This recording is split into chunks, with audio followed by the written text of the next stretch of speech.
What's up, guys? Welcome to the live stream. Welcome to the live stream. Sorry about there was a little bit of, I think there was a little bit of, I unmuted and a little bit of echo there. Hopefully it's settled down. I had a tiny, I've been struggling with computer related issues. But I hope that I fixed them. We're going to find out. Yesterday, my computer was not booting. It would boot, actually it would boot. And then when I tried to log in, it would hit a certain point in the login and just shut down. And I've been having this issue for like a year where every so often for no reason, it just shuts down and then it turns on and it's fine. And it's been the kind of thing where like it happens sporadically enough that it's never caused me to lose work. It happens sporadically enough that I've just been like, I don't know. Like I've tried to fix it. In fact, I even brought it to a local computer repair store here in Knoxville and was like, can you fix it? They were like, buddy, we can't even reproduce it. And anyway, so yesterday it hit a point where I couldn't get the computer to finish logging in. And I was like, I guess we can't stream. And Blunty said, will you try to, I had this problem once and I had to update my BIOS. So I updated the BIOS. And now it's been solid, so we're going to cross our fingers and hope it keeps working. But there's anyway. So I guess everybody's got my audio. Everybody's hearing me just fine. Everything is good, right? Okay. We're going to answer questions. I do want to let you guys know we will not be streaming tomorrow like we normally do. So we're going to go extra long today. We'll do like an extra hour just to make sure everybody... we get as much content as we can.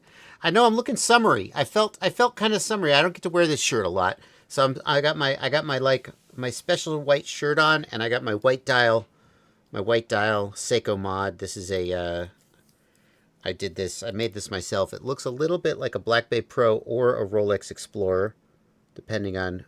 I think it looks more like a Black Bay Pro than a Rolex Explorer, but it is neither. People see me with this watch and I'm like, hey, Bardwell, nice. You got the Rolex Explorer. I do not have a Rolex Explorer. I wouldn't kick one out of bed for eating crackers. Although, frankly, I think the Black Bay Pro is a better looking watch than a Rolex Explorer. I know that's heresy. I don't know. I think it looks nicer. But I don't need any of that because I got this and I made it myself. Anyway, summary. As long as we're talking about things that you don't care about, Blunty. It's gonna be a 3-hour stream. We got time to screw around. Bear with me, Blunty. Blunty, I'm so happy. Look, I've been working on my app, Blunty. Check it out. So this is an app I made. I talked about it on a previous stream, and it's made for calculating the latency of FPV systems. Like you've got this video feed where you've got the LED that turns on, and then you count how long. It's doing it again. It's having the same bug. There we go. You count how long it takes. That should not. Oh, I got to work on this bug. My keystrokes aren't working. Shouldn't be scrolling. Come on. No. Okay. Well, I'm in the middle of working on a different bug. But basically, you have to go through the whole video and count the number of frames in between when these two things turn on. And instead, I wrote an app to do it myself. And check it out. I've been working on... Oh my God, did you break that too? Oh, you piece of shit. I need to roll back that PR that broke things. Yeah, it broke. Oh no. Anyway, I've been working on this app. Damn it. I'm annoyed. Have you started using a better model yet? Or are you still using Sonnet? You're still using Sonnet, of course. Why? Sonnet is fine. I asked Claude, and Claude said Sonnet was fine for this. You can't ask a model something like that. And also... Yeah, you can. No, you can't. That's not how models work. Also, you can't... it doesn't have that knowledge. It doesn't know anything about that. Also, like, yeah, I don't know. I will no longer ever use a model without thinking, for anything unless I'm Really? doing like autofill coding. Yeah, there's no reason to me. It's so much better with thinking. Like it doesn't make mistakes like that. It'll like write the code and then it'll go, oh, actually, I can't do that because X, Y, Z, and then it'll fix it before it gives it to you. You know, that's the reason I use like Opus with thinking. You know, I mean, I'm just trying not to burn all my tokens. I mean, you just wait 5 hours. Yeah, graph click to seek. There we go. I think I actually, look how proud I am of myself. I remembered this. I remembered this command line. Okay, let's try this again. I believe this is the pull request for the thing that I was working on that doesn't have the bug that I introduced just before. Yeah, okay, so that PR still needs work. Look, I'm making pull requests, Blunty. I'm a real coder. Hang on. Let's see if I can show how this actually works. I'm very proud of it. I did a lot of research and was like, this is simple code and doesn't require a lot of thinking. And they were like, Sonnet's fine. Okay, hang on. Is this going to work? So look, I can zoom, Blunty. I can drag, right? I can zoom like this. I can zoom like this. And look, as I move, I can click to jump the playhead. And as I hover on a transition, do you see it shows the two transitions that it's linked up together? And as I hover, I can click and jump to that transition, and it automatically selects the row in the table. So as I'm this is actually based off real usage. Like I'm going through it and I'm like, wait, this transition didn't get matched. What happened here? Oh, I see. I got to look at that. Or I'm scrolling through here. Hang on a second. Let me make some garbage data. I'm scrolling through here and I'm like, wait, why is this 45 milliseconds? That doesn't seem right.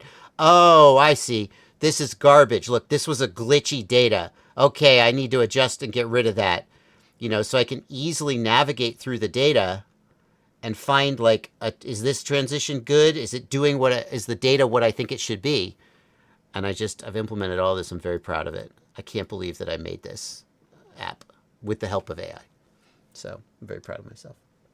You think I should be just using Opus? You don't think I'll burn tokens? You know, you think the code will be noticeably better? You have a monthly plan. You just wait 5 hours, then you use Opus again. I guess the question is whether I would,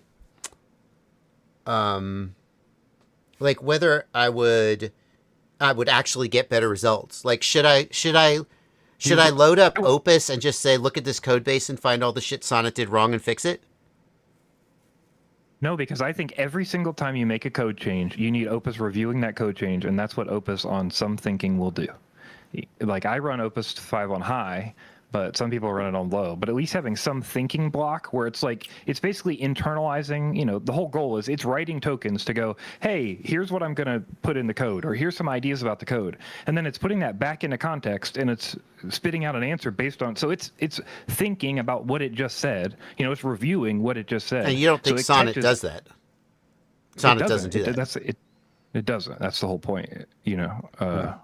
Yeah. Huh. I mean, it feels to me like it's doing pretty good. It's kind of hard for me to imagine it doing better. Yeah, but it does. That's what I'm telling you.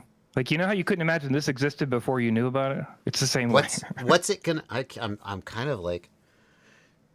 So would it make sense? And we'll stop. We'll finish up talking about this. I'm just indulging myself, but I know some of you are interested in this. Would it make sense for me to switch to Opus? And say, Opus, please do a code review. This code was written by Sonnet. Find things that need to be improved, cleaned up, etc. And then give me a list and a plan. What thinking level are you running Sonnet on? Let's find out that. But I don't know about plans. Like it depends on how you want to code because you've already got it built. Yeah, so I mean it's already. So if I do /model, I am using Sonnet 5. Sonnet 5 high effort. Sonnet 5 you high. are using high effort. Okay. So I personally would switch to Opus. I feel like Opus is much better. My research, obviously you've done a lot of research too, but I did a little. It suggested that Opus would be more efficient in some cases, but potentially burn more tokens, whereas Sonnet would be less efficient. You do not have any token. Yeah. Are you burning your weekly limit? Like, I don't think so. I don't think I am. But like, I'm sorry, saying you I mean, don't have a token unless I you. haven't gotten a. I don't know. When I did the PID control app, I must have been using the highest model because I immediately burned through all my tokens and I spent like $200. So I guess I'm a little gun shy. Yeah, but you just don't spend the $200. That's the difference. You wait 3 hours to continue working on your app. Okay, fair, fair. You know what I mean? It's I'm like trying to look at how much I've spent. Where's my settings, billing, usage?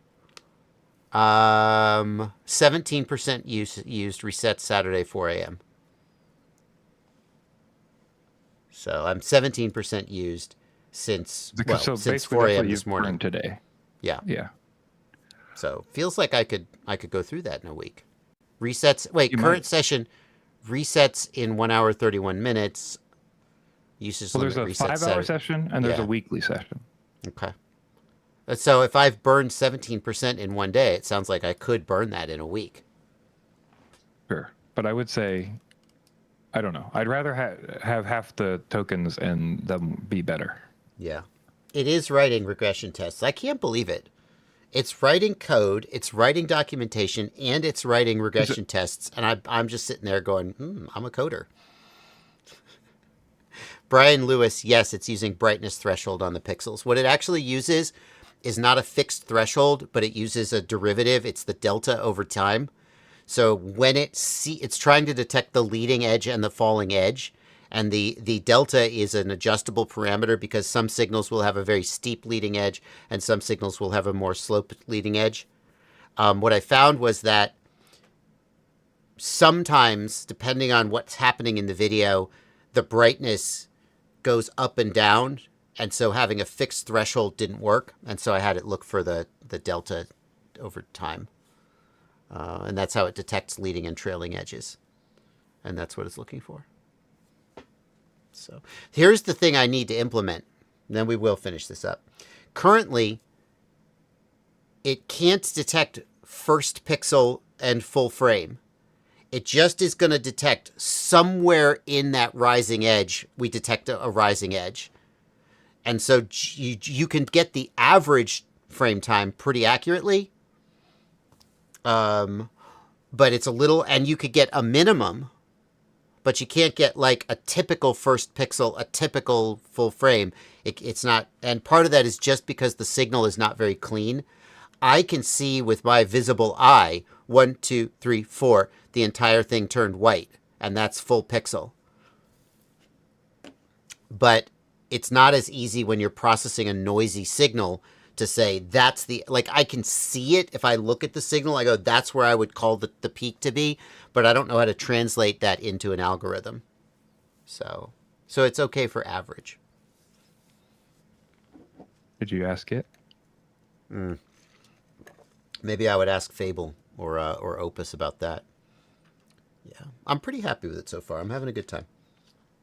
Except this little bug that I introduced. No, I didn't introduce a bug.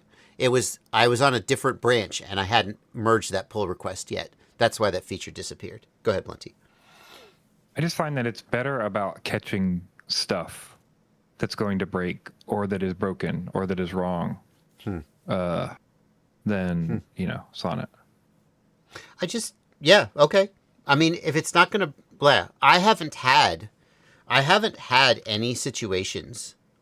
I've had like a few situations where it implemented something and it didn't implement it correctly, and I found a bug and I said, hey, you have to fix this. I haven't had any situations where implementing a new feature like fundamentally broke something architecturally that then had to work around. Of course, I could just be wrong. It could be just hiding all that from me. Because it says, here's the plan. And I look at the plan and I go, yes, you've described the feature correctly. And then it says, here are the files I'm going to change. And I'm like, good. I assume you're right. I don't understand the file structure or the code at all. So, anyway, I'm having a lot of fun.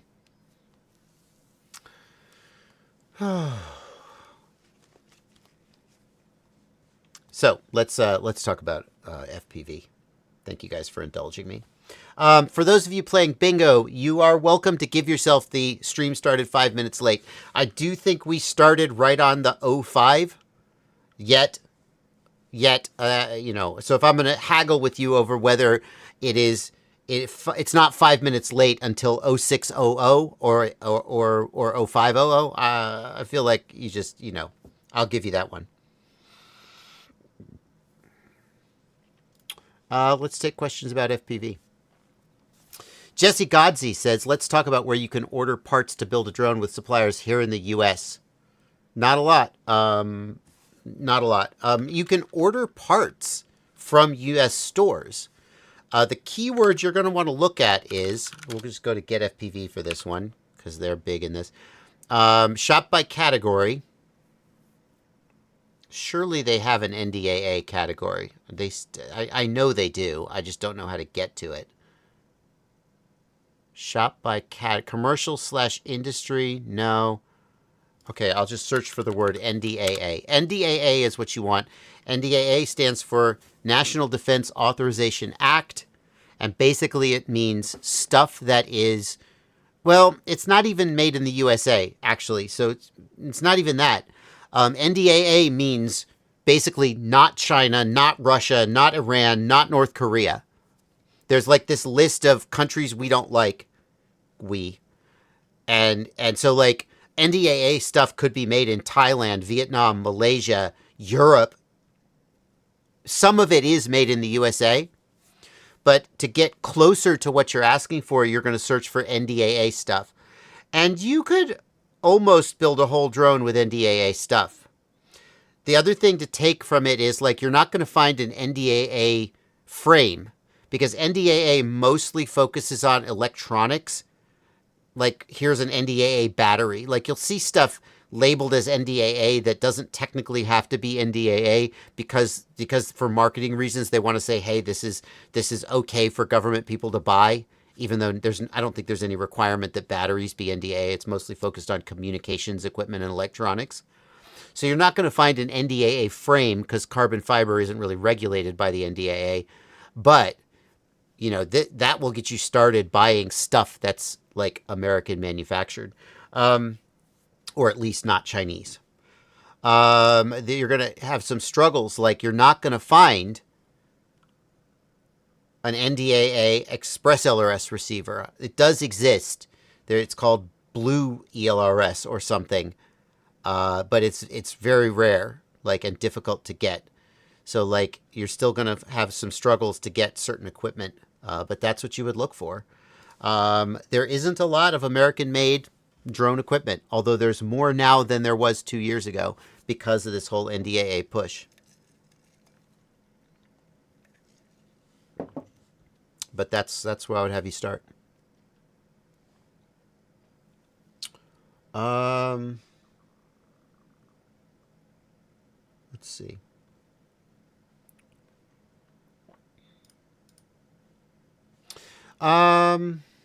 Here's a super chat from Bryce Miller. Thanks for $10, Bryce. I don't want to waste a lot of time tuning instead of flying. Good, just fly. Just fly the defaults. Is there any low-hanging fruit that takes maybe 10 to 20 minutes per quad but provides a significant benefit in flight performance? Yeah, if I had to answer that question, I would say load a preset, like the Sugar K preset or the UAV Tech preset. They're in the Betaflight presets tab. Load the preset that most closely matches what you have, and then adjust the master multiplier only. So load the preset. You might even start by turning the preset down a little bit because some of the presets can be a little aggressive. Load the preset though. Do a test flight. You're looking for hot motors. You're looking for trilling sound, like a trilling oscillation, like a trilling oscillation, especially as you raise throttle. And you're looking for shakiness or oscillation or prop wash oscillation in sharp turns. If it's smooth and your motors come down cool, just enjoy it, fly it. Maybe turn the master multiplier up a little bit. But generally, the presets are usually more likely to be overtuned than undertuned. So you might want to take the master multiplier before you do the test flight and turn it down a couple clicks test fly, and then slowly bump it up. And basically, you're going to raise that master multiplier until you notice something bad happening, and then turn it back down a couple clicks, and you'll probably be all right. Do keep in mind that depending on the physical characteristics of your build, if you have a noisy ESC, if your frame is really beat up, if you build like shit and you have a bunch of loose screws, if you load the Superfly preset, or I'm not picking on Superfly specifically, but if you load a preset, the presets are generally assuming that you have a tight, clean build. And if you put that preset on like a shitty, beat up, loose build with a lot of noise, you could just smoke a motor in the worst case. So don't just load the preset and then go full send. All right. Thank you for 1111 from Spidermouth, who says thanks there for being here for us. Thank you. Appreciate it.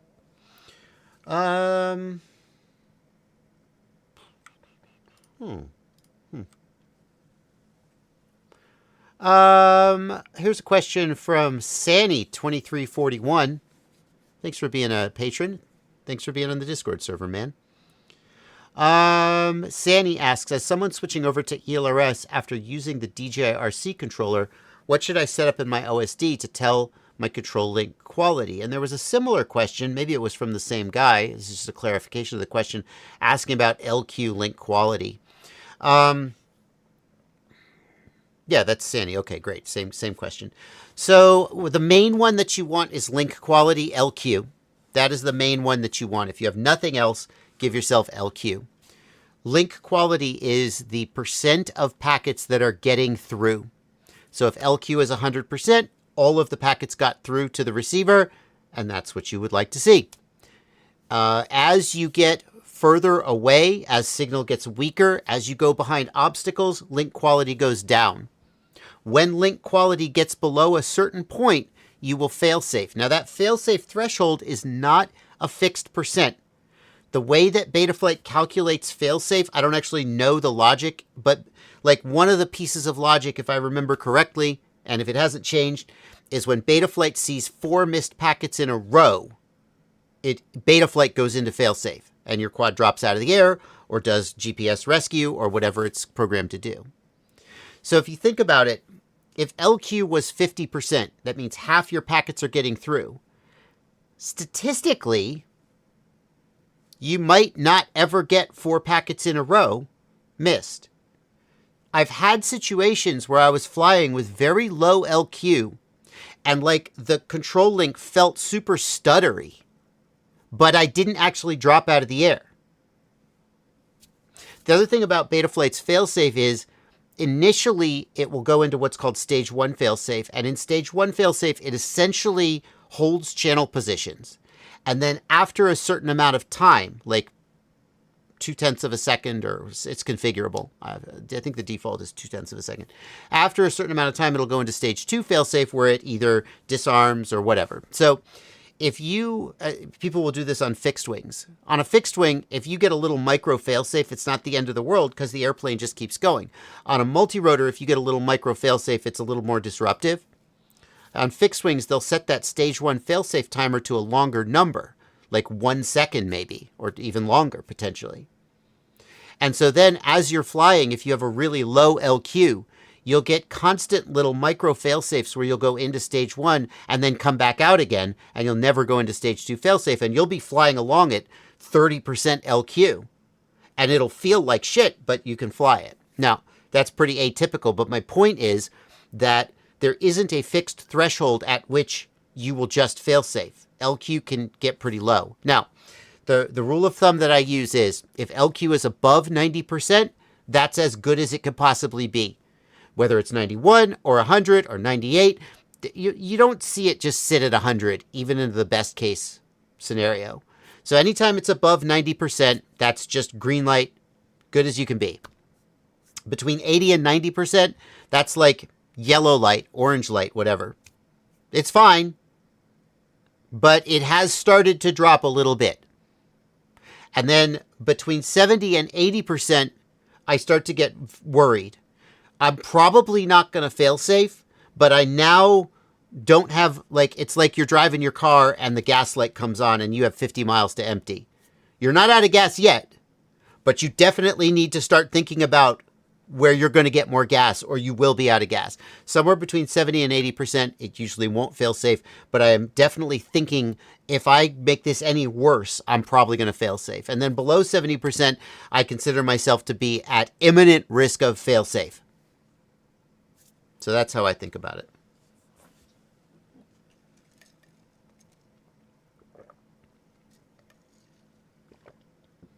And then you can also add things like signal to noise ratio and RSSI dBm to give you more insight. And I have videos about signal to noise ratio and RSSI dBm on my channel, but the main one you want is link quality LQ.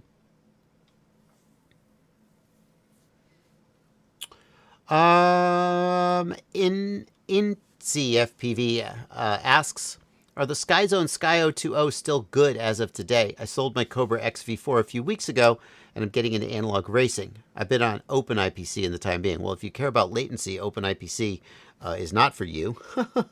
But obviously, you're probably not racing on OpenIPC. I think the SkyZone Sky 020 are solid goggles.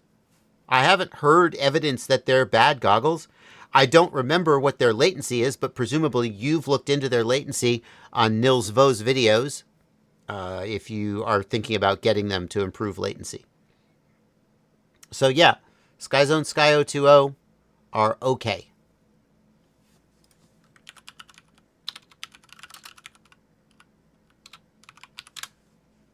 Let's remind myself, SkyZone Sky 020. Oh. Oh, right. No, those are the ones with the built-in receiver. Oh, Was I thinking of the 040? I was thinking of the 040. I take it back. I don't know. It's been... See, look what I put in the title when I reviewed this. It's the cheapest OLED goggle you can buy. I didn't say it's awesome. I just said it was inexpensive. How much were they at the time? Probably not that much. The product that we're looking at today, the SkyZone. Okay, Bardwell.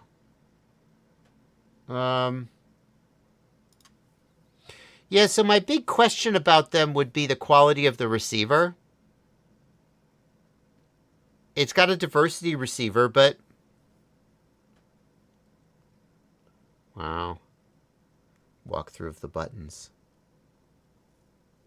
Would I do the walkthrough of the buttons today, or would I just be like, I don't know if I would. Maybe. The optics wouldn't work. Should you buy it? Price breakdown. I'm depressed. How much was it? Oh, it's gotten cheaper. Oh, that's the Sky 04X. Haha.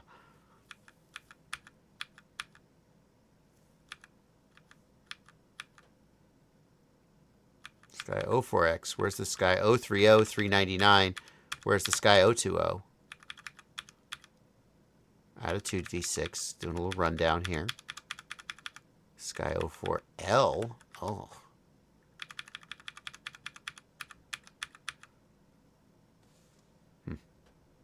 Conclusion. Where's the price of the 020? There, $359. Now it is $423. That's not that much more. So my big concern would be the quality of the receiver. You can't upgrade this receiver, so you're just going to get what you get. The Cobra goggles have a pretty good receiver.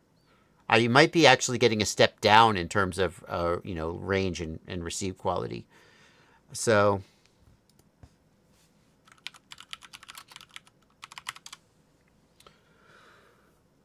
Sky 040. How much is the 040 today? $477. Why are you buying $423? Why wouldn't you buy the Sky 040? Does it have a latency issue? And that's why you're not buying it? I would buy the Sky 040, except I'm guessing, and I don't have this data in front of me, but I'm guessing it has bad latency, and that's why you're looking at the 020. They're okay. They're okay, but I would be a little concerned about the quality of the receiver. I guess that's where I'm going to leave you. How do you store your drone footage? On a hard drive? So the way that I do it, I don't know if I'm a YouTube creator, so my approach may not be consistent with everybody, what works for everybody else, but like I just have a folder, one for each project, and then within the project, I'll have different folders for here. I'll have footage, and then I'll break the footage up by section. Basically, every time I sit down to record, it's a different numbered folder. Sometimes I'll put descriptions here.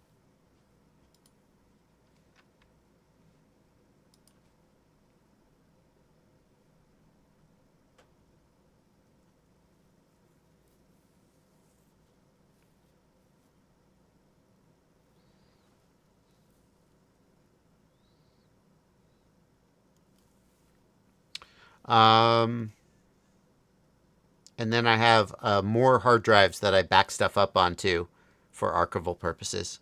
This is all my working stuff is on Dropbox. Dropbox has saved my ass so many times because you can rewind a folder if something gets deleted. I do have a 5 terabyte Dropbox plan, which is it's not cheap, but it's saved my ass many times. And it also means I can work on my laptop, I can work on my desktop, and it's no problem.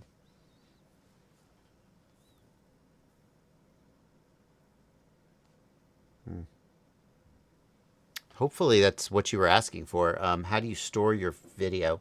Yeah, the key thing is that you be able to identify it later. And so I always make sure it has descriptive folder names.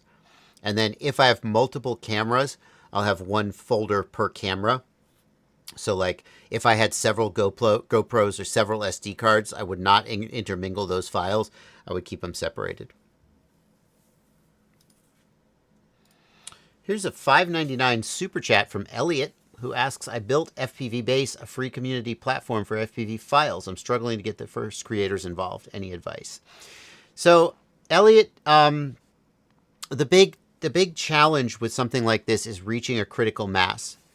In order for people to want to be there, there has to be people who already are there, and reaching that critical mass is very difficult. Right now, and this is going to be a little bit of tough love, but you asked, and I say this with love, but also with I don't want to blow smoke up your ass either. Right now, if I want an STL, I'm going to go to Thingiverse. I'm going to go to Yegi. I'm going to go to Printables. I'm going to go to Bamboo Studio. Right? Thingiverse. I'm zoomed in still. Hang on one second. GetRC Mark V STL. Wow, 2,319 results. FPV Base, 3 results. So what you should do, you're not providing any value. And so there's no reason for me to go here. I don't know why I'm seeing an ad for Zoom. Fuck you. All right, that's 1 point for FPV Base. It's not showing me a pop-up ad for Zoom that I can't get rid of. 1 point for you. What you have to do, if this is legal and ethical, is you have to go to Thingiverse and you have to scrape every single drone-related STL off of Thingiverse. Now, is that violate some kind of terms of service? I don't know. Don't do it if it's going to get you in trouble. But if all this stuff is open source and published, scrape it all. So that when I come to FPV Base, there's something there for me. And then maybe you can get people to upload stuff. But in the meantime, steal the content within the bounds of legality and ethics from places that you need to start as an aggregator, I would say.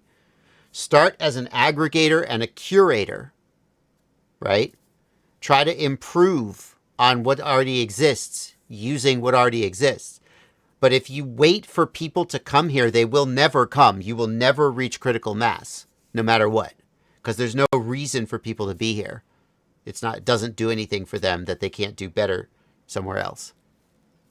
I had somebody asking recently. They were on the FPV Market subreddit, and they had started a new FPV Market. And they were like, hey, come sell your stuff on my FPV Market. And I'm like, why would anyone do that? Again, no offense to the person. Like, you have a passion project. You've made your project, more power to you. I get that. That's a valuable thing to have in the world, is people who are passionate about projects, who make things for no reason, just because they love making them. Sometimes those are like, that's just enriching for you as a human. And also sometimes you make something very cool that wouldn't have existed otherwise, that has unexpected use. Great. But right now, if I want to sell something, I'm going to go to my Discord server, because we have a marketplace there and it's only open to patrons. And that's how I like to sell things. It usually works out pretty well for us. But if I were not me, if I were not a JB patron, why would I not be a JB patron, right? You guys are all patrons. I would go to Reddit r/FPV Market, or I would go to Stu's site, frickin' DIYFPV.com, which has a marketplace. And I would go there because those are places I already go, and there is a critical mass of users. That means that when I post something for sale, there will be other people there who will want to buy it. And if you're starting from zero, how did DIYFPV gain that critical mass? They didn't start with a marketplace and nothing else. They started with something that will provide value.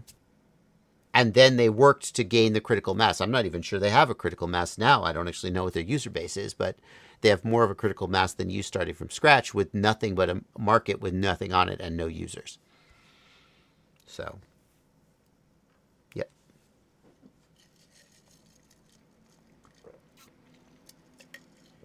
That's my thoughts. He mentions he says he can only use things from Colts 3D legally. Like anything with a free there's specific licenses that allow you to use, of course, STLs from anywhere. Like if I look, I mean, this may not be a good example because I don't know what the licensing is. License, Creative Commons Attribution Non-Commercial. Boom. Like, just as I understand it, like I'm somewhat familiar with Creative Commons licensing. As I understand it, this being licensed as Creative Commons Attribution Non-Commercial means that I could take this file and I could do whatever I want with it as long as it's not commercial and I attribute it to the creator. So what I would do is vibe code. I would create an app that scrapes Thingiverse. I would train the app on how to recognize FPV related content. I would have it scrape Thingiverse and find every FPV related STL that was tagged as Creative Commons licensed. Any license that would let me do what I want to do. And I would just scrape it all and put it on my site. And there you go. Good to go. If FPV Base has ads, does that make it commercial usage? Well, Thingiverse has ads. So either Thingiverse is violating this license. Presumably they're not. So if Thingiverse does it, I assume I can do it too. Share, adapt, non-commercial. You may not use the material for commercial purposes. Primarily intended for commercial advantage or monetary compensation. Does my use violate the non-commercial clause? Primarily to capture the intention of the NC. Type of user. If you're a non-profit user, it could still run afoul. Whether the use is permitted, there will always be use. CC has a brief guide to interpretation of the NC license that goes into more details.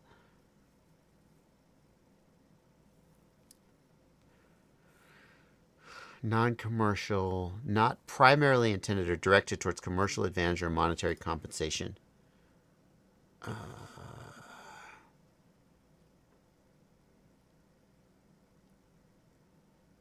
Should we own anything?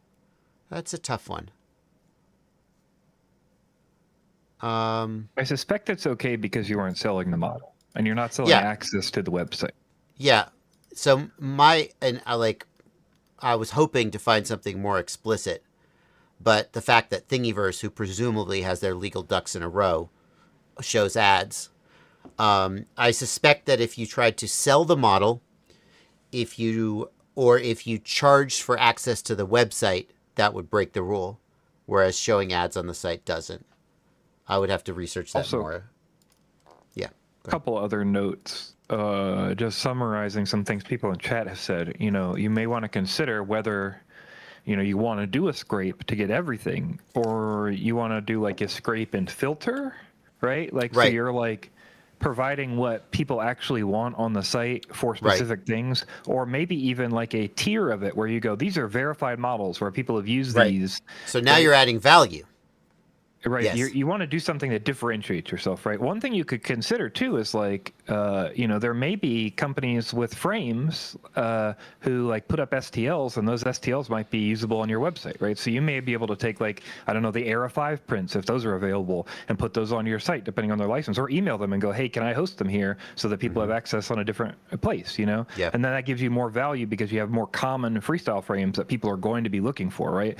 Yep. All the GoPros that people are going to be looking for in modular versions of those, right? The other thing is, people mention, make sure if you don't support it, I can't really tell, but make sure you support like step files, 3GP files, like other types of files than just the STLs, because a step file is much more beneficial for most people if you want to do anything, with the file. Yeah. Yeah. Good points. Good points. Yeah. So to take away there, you have to provide a value. You have to solve a problem that someone else isn't solving, or do something someone else isn't doing, or do it better than them. That will start to attract users. But then if you don't have a critical mass of content for people to consume, then you won't attract users. All right.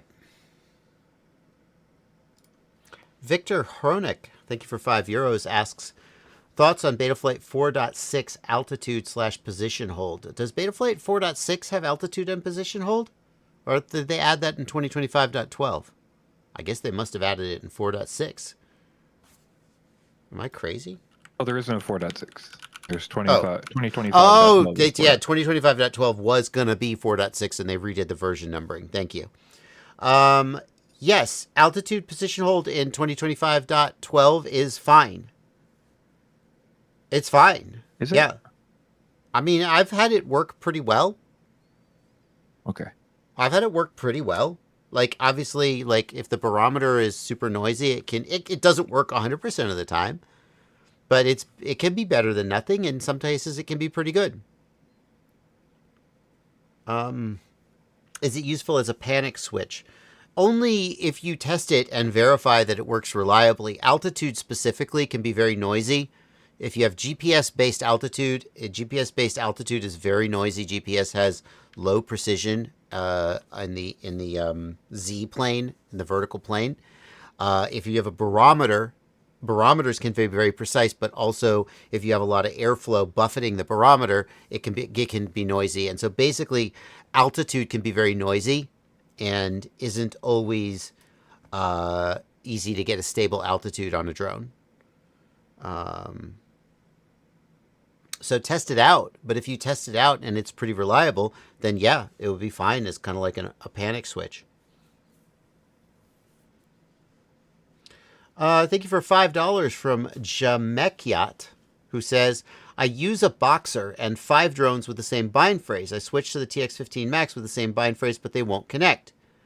The main thing that will cause this is having a different version. So if all the drones are on 3.x, but the TX15 is on 4.x, that's not going to work. The TX15, is it dual band? Or is it single band? I think it's dual band, but not Gemini, if I remember correctly. Let's double check that. Yeah, the TX15 is dual band, so if the drones are 2.4 gigahertz, which they were bound to the Boxer, so they are, then if the TX15 is set to a 900 megahertz packet rate, they will not bind. So make sure the packet rate is set to a 2.4 gigahertz packet rate. Those are two main things that I would check. I'm going to guess that unless you flashed it, they're all on 3.x. Nobody is shipping on 4.x, I believe.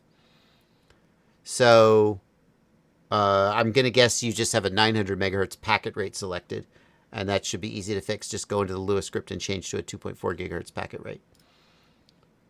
Sammy Flynn, thank you for a $5 Canadian. Sammy asks, do bicopters have a place in FPV? Bicopters, like this one, the Mini V Bat. No, I'm not going to let me have a picture of it. Let's see a picture, please. So this is a bicopter. Bicopter has 2 blades, 2 props. In this work, I don't want to hear you talking. I just want to see the video. Where's the volume control? Bye-bye. Here's a V-copter from 00 Robotics. And, hey, look. Everything has a place, right? This is cool. Excuse me. It's very cool. I'm hard pressed to think of a reason why you would want this other than as kind of like a scientific curiosity. I guess an advantage of a bicopter is going to be that the larger your props, the more efficiency you get. So if you wanted a heavy lift drone, it might make sense to build it as a bicopter. You might say, well, if I build it as a single rotor, then I have to do collective pitch, and collective pitch is complicated, and I don't want to do that. If I build it as a single rotor, I have to have a tail rotor, and that adds weight. The tail rotor is not providing thrust. So you could theoretically make an argument that there's a combination of, there's a size and a cargo capacity at which a bicopter like this makes more sense than a single large rotor or 4 smaller rotors.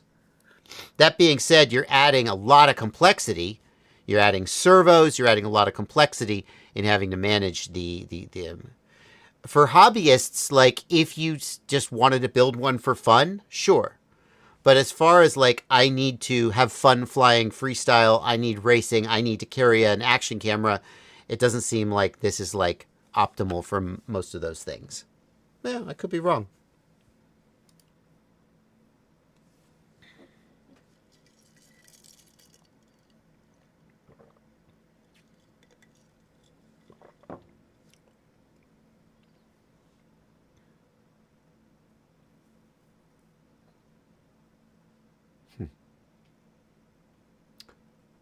Why does... That's weird. It says here, quadcopters.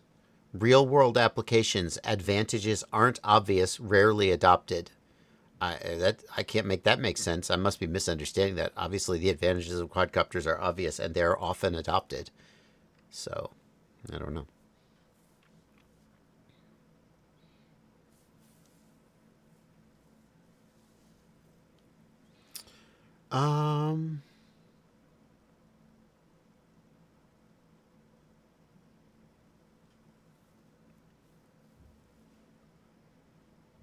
Thank you for your donation, Snakehead Lab. Snakehead Lab says, recommended overall long-range frame, GepRC Pulsar 9 or GKV310. I mean, I'll always bet on a GepRC frame. GepRC does good work. GepRC does good work. I haven't actually looked at the Pulsar 9. Oh, it doesn't exist. Pulsar LR9. Yeah, it's like a Mark IV, but in 9-inch. Split deck design. It's okay. Sandwiching the arms. Looks good. A lot of room in the back. I like that.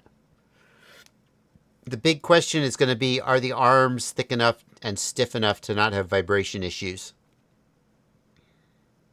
7mm arms. I like that.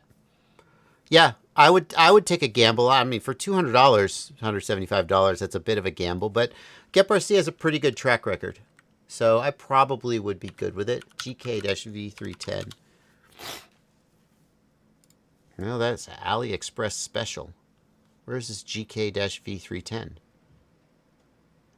Well, I can't find an example of what the GK-V310 is.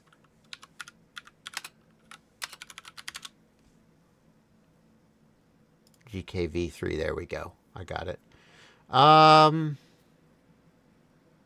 So this is very, very similar to the frame I just built in 7 inches.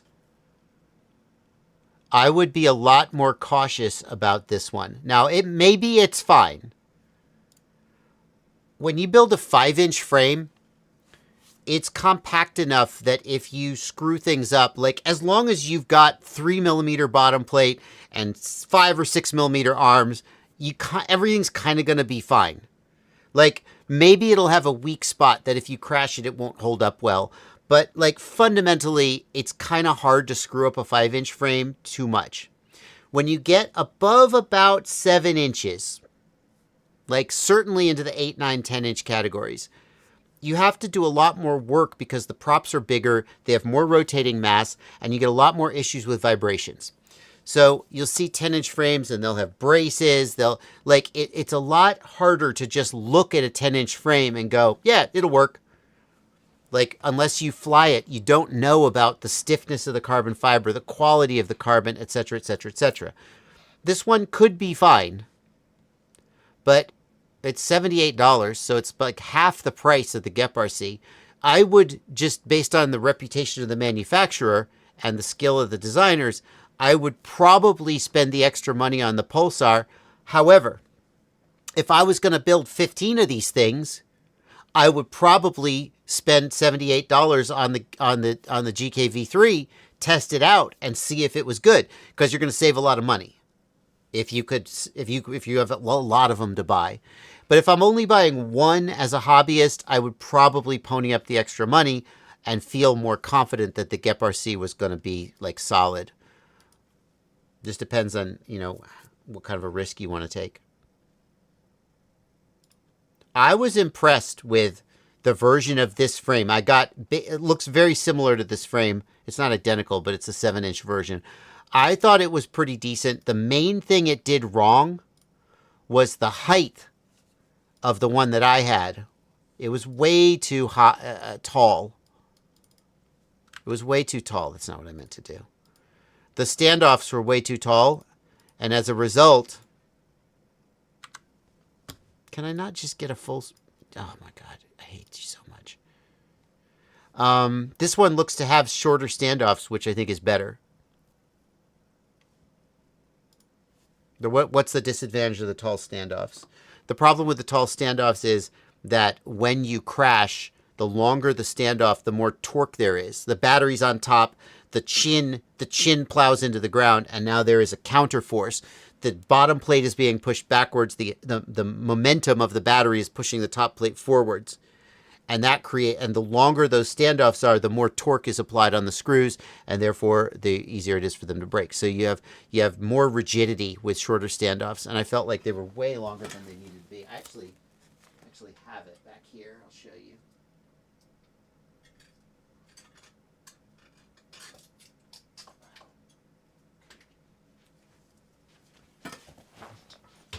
Like, look how tall those standoffs are. Isn't that insane?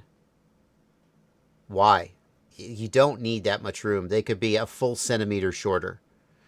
And you could just pull them out and replace them with shorter standoffs, 100%. But the problem is that the camera plates, you'd have to get rid of these camera plates because they are... There you go. The camera plates are tied to the height of the standoff. So, okay. So you take those camera plates out, you replace them with a 3D printed camera holder. And now the problem is you've now gotten rid of any rigidity that you have. Those camera plates are the only thing providing rigidity other than the screws. So, like, it's not perfect. On this 10-inch, it's... Like, I don't see any glaring flaws in the design. Just from looking at it here. It looks like a pretty typical... I like that there's a standoff down the center here. Adding some additional rigidity. That's good. We got plenty of mounting in the rear. There's 2 sets of 30 millimeter mounting in the rear. So we could get 2 20 millimeter accessories if we wanted to. Like lots of room back there. The big question is going to be, if you're doing camera related stuff, are you going to get so much vibration from the motors? Is the frame designed to eliminate resonance? Are you going to get clean video without jello?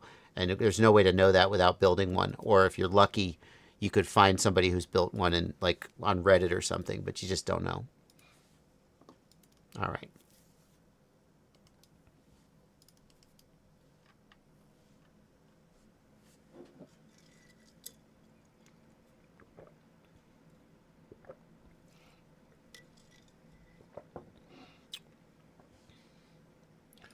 GX12 over TX16S, asks, hey, Ryan. I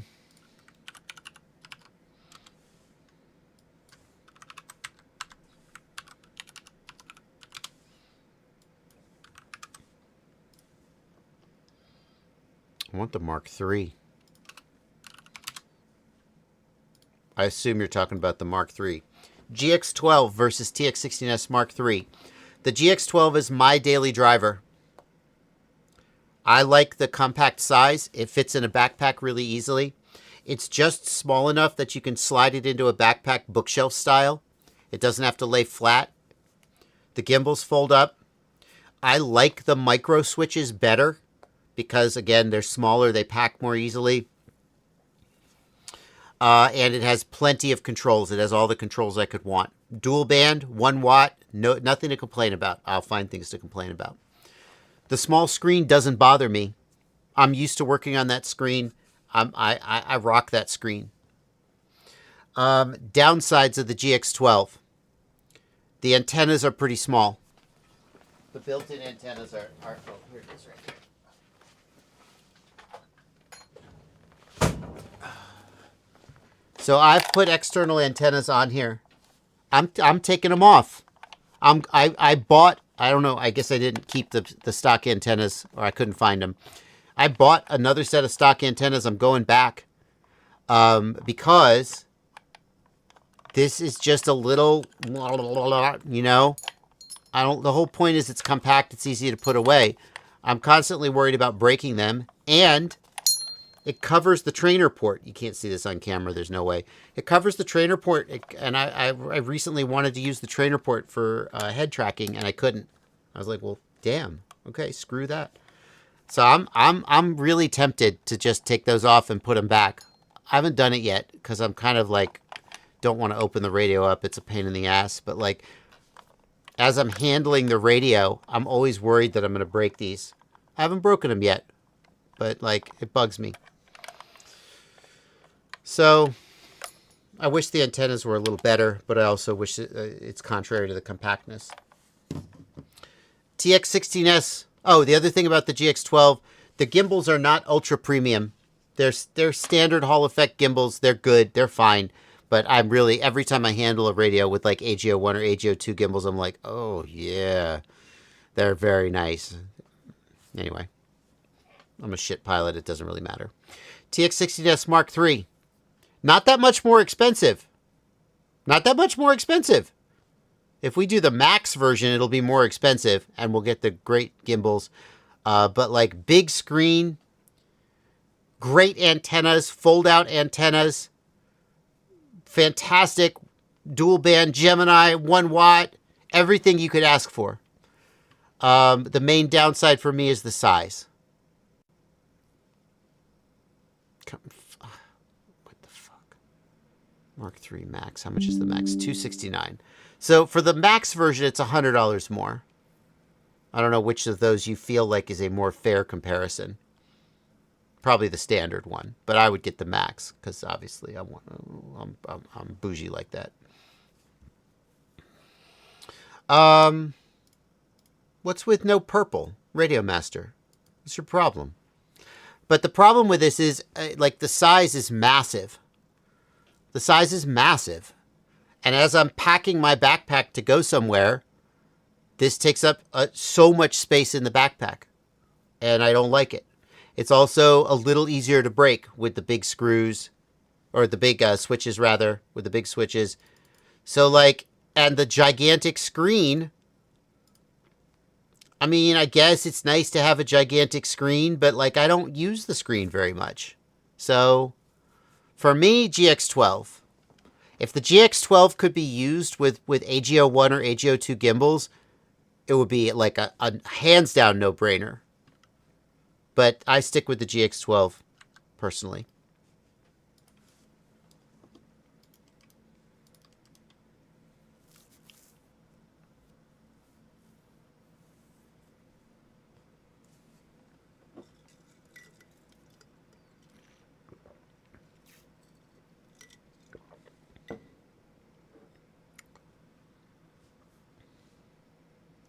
Here's a user's Korea. Thank you for 5,000, I assume, Korean won.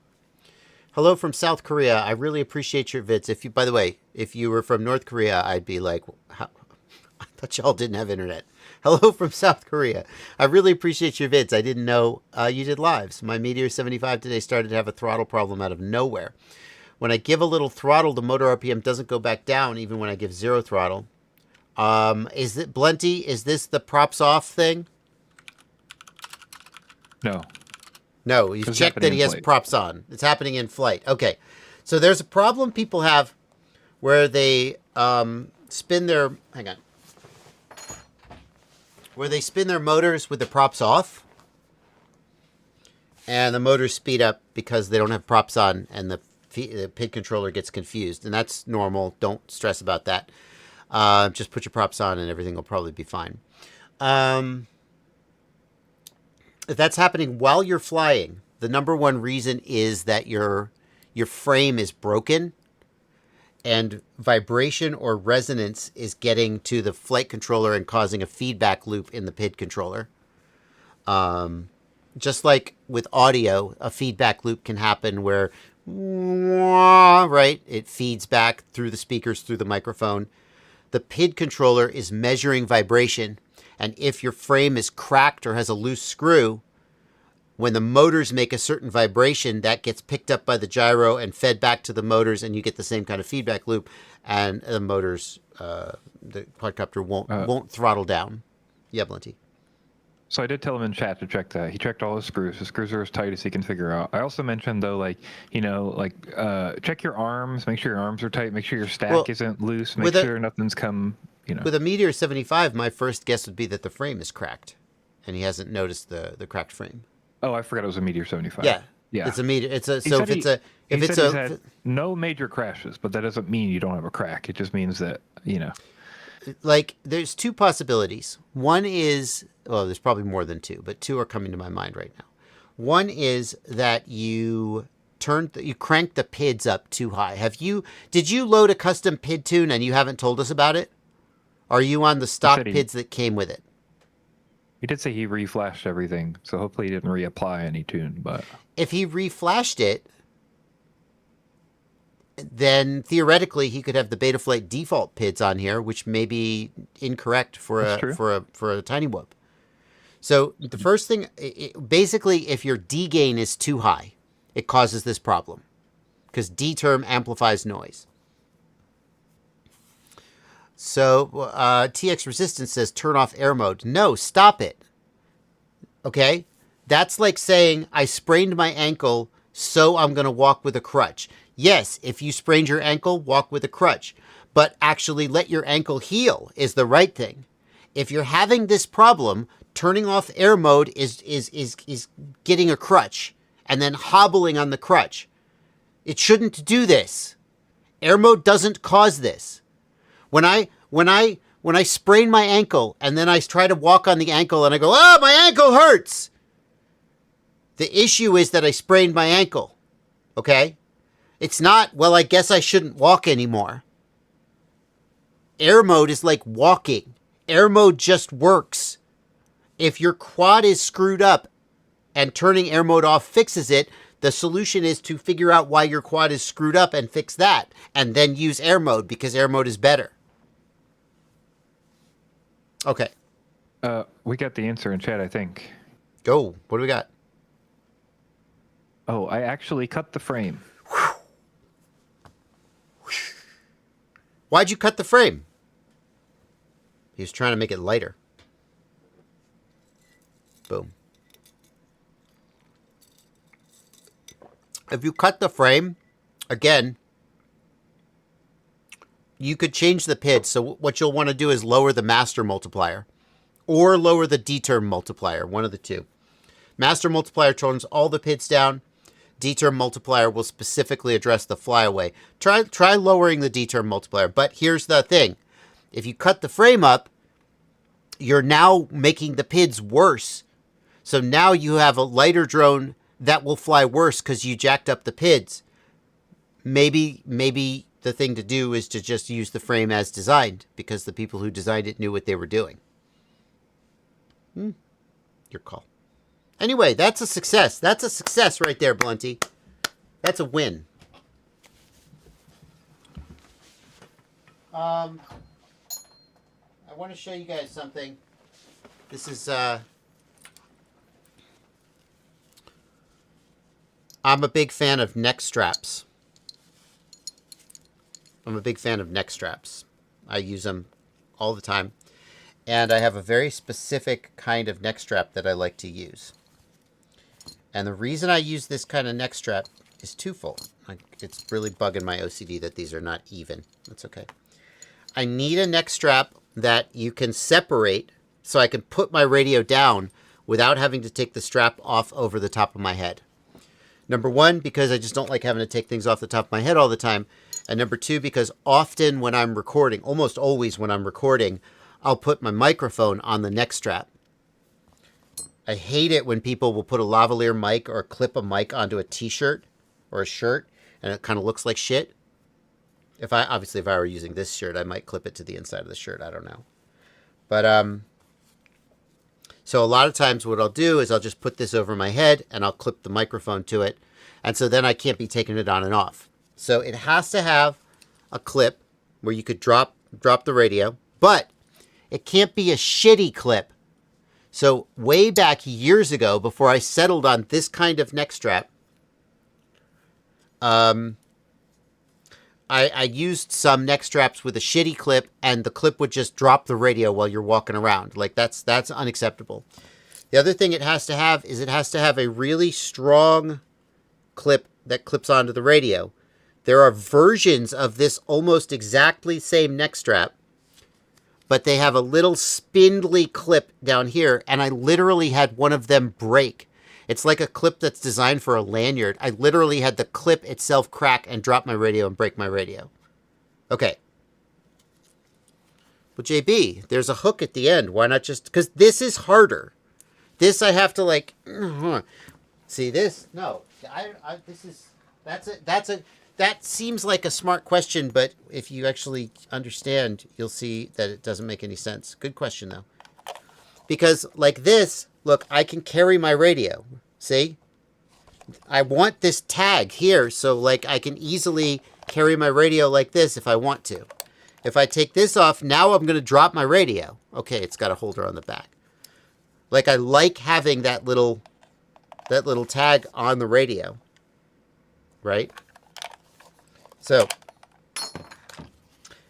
I have recently found, now I've used these for 7 years, a long time.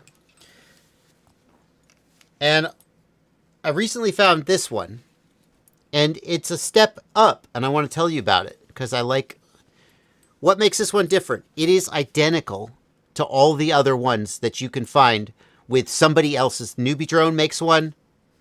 We Bleed FPV makes one, and they all, I guarantee you, they all come from the same factory. Except what Lumineer has done is they have metal hardware, and this is actually spring-loaded. Do you see that? It's not just a piece of plastic, it's literally spring-loaded. Metal. Now, the only downside is it only comes in tactical brown. So it's like part of their military focus. But I recently had to buy more neck straps. Now I have been using, sadly, I have been using these These I bought off of Amazon. It's the exact same strap, pretty much, but unbranded. I was like, oh, I'm just going to buy unbranded ones. Why am I wearing somebody's, Rotor Riot, etc.? Like, I'm just going to wear a black one. It's not going to be branded. And I bought a couple of them. And I recently was flying with a guy, and he was having trouble holding his radio. He had a little bit of motor control issues for whatever reason. And I said, hey, maybe it would help you. I gave him my neck strap. I was like, hey, put the radio on a neck strap, see if that helps you out. And then when we finished flying, I never asked for it back. I just forgot. I mean, I would have given it to him. But so then I went to buy more, and I couldn't. They literally just don't make... I cannot find the unbranded one anywhere. So it's like, fine. If I have to wear a branded one... Well, first of all, Lumineers are fine. Newbie Drone's fine. Everybody's fine. Like, I just don't want it to seem like I'm playing favorites. If I wear a Lumineer one, then, like, Newbie Drone's going to be like, why aren't you wearing ours? Why are you wearing Newbie Drone? Do you like them better than us? Or something. Yeah, so I don't want to seem to play favorites. But this one, that's why I picked it. Metal, baby. The only problem with it is that I got my microphone down there. And so as I'm clicking and unclicking it, I worry that it's messing up my audio. So I have to be careful about that. Anyway.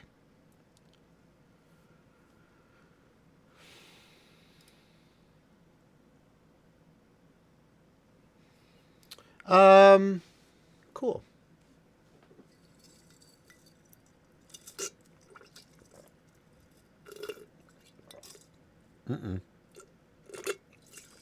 I'm out of drink.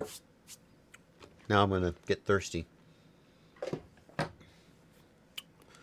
Because we're going long today, right? I told you we're going long, right? We're not streaming on tomorrow, so we're gonna make today's stream like an extra hour. I'm gonna need to go get more water soon, I suppose.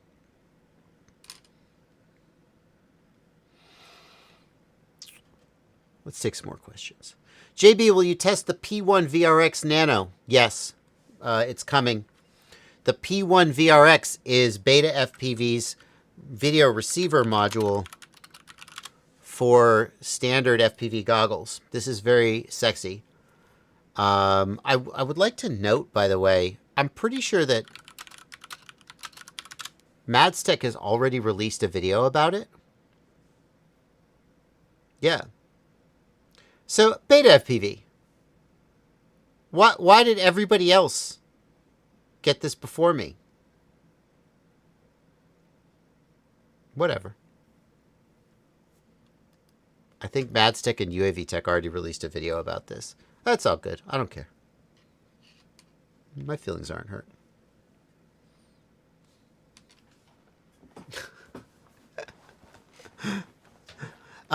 It's a standalone VRX for the Beta FPV P1 video system, which is a low-cost digital FPV system, which the short version is that the P1 system, it's part of the ArtLink ecosystem. ArtLink includes HDLRC, Beta FPV, and SkyZone, and they make these digital video transmitters. The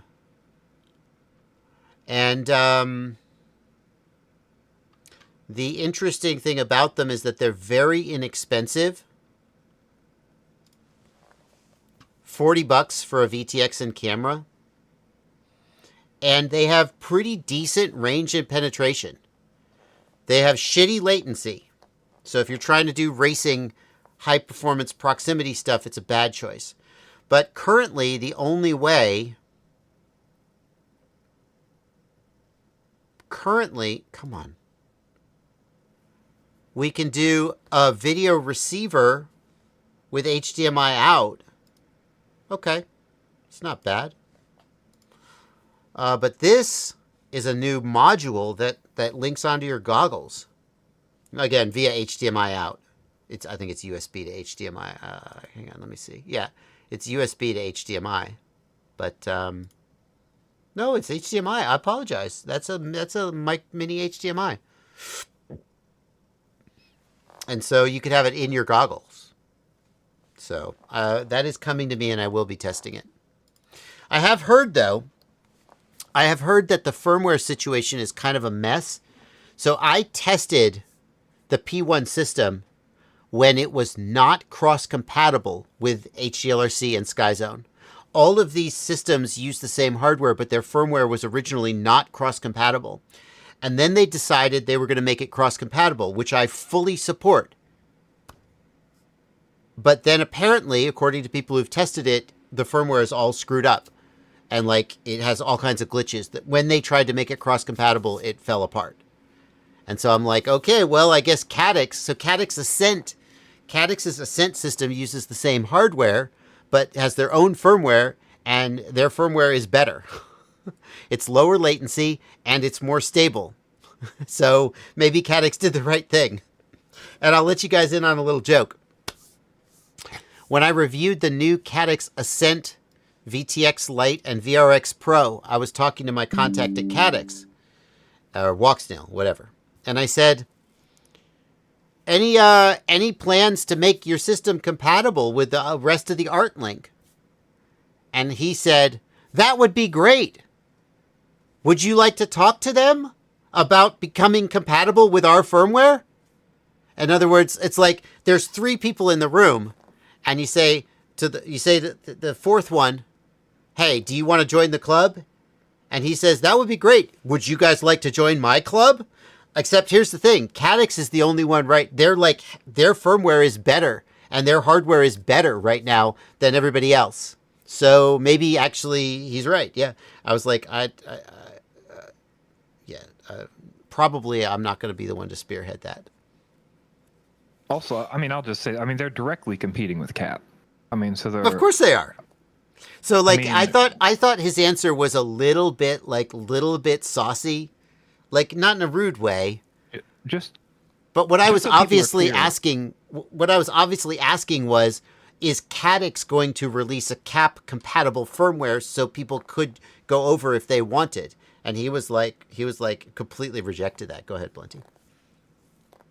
Yeah, just to be clear, Caddx is in complete control. I mean, not complete control. They have a blobbed code block, basically. Like, they can work with Artisan's code in their system.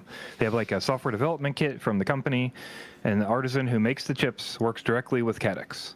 That also happens with a company called CAP, okay? And then KAP distributes the designs and the products out to different companies.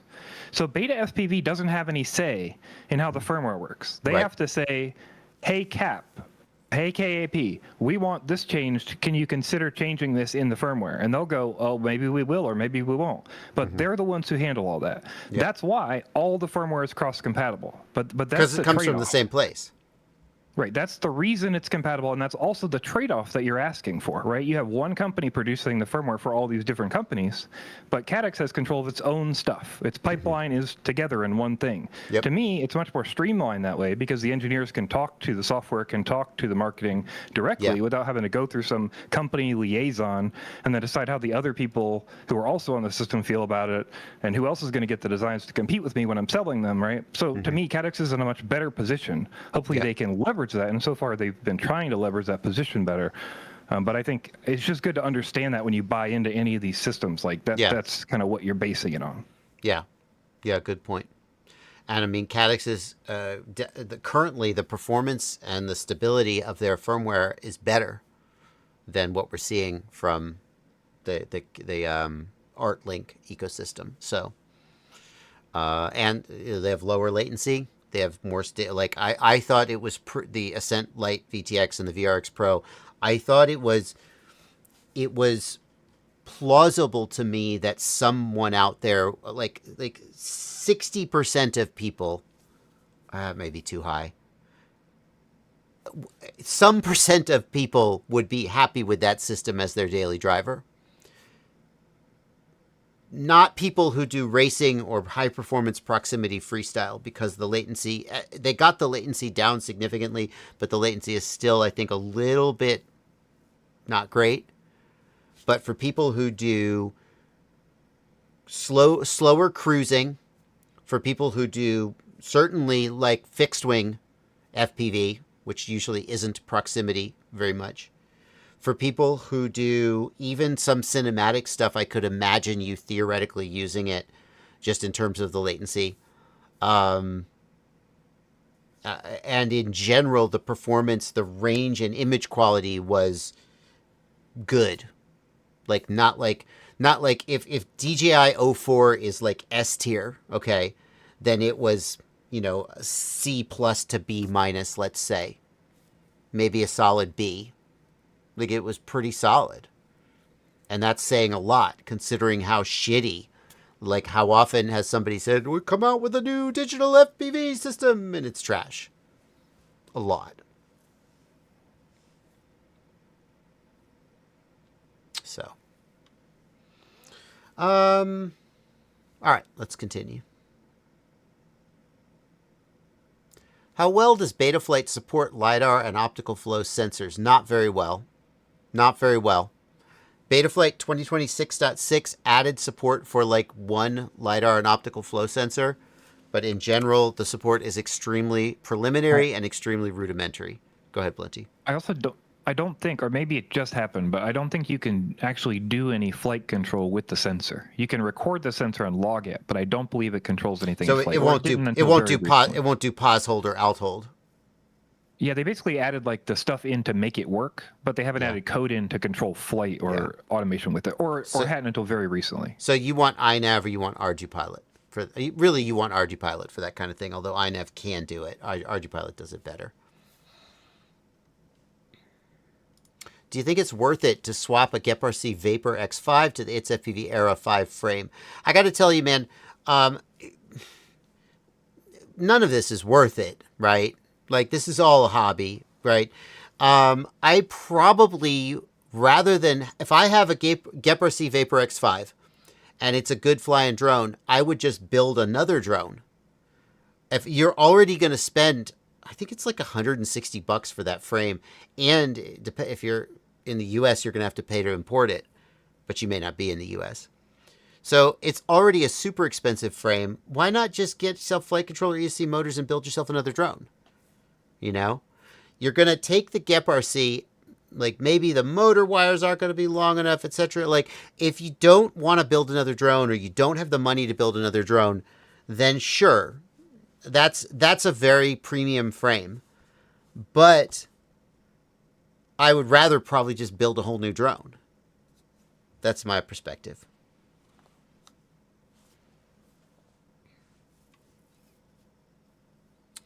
Scott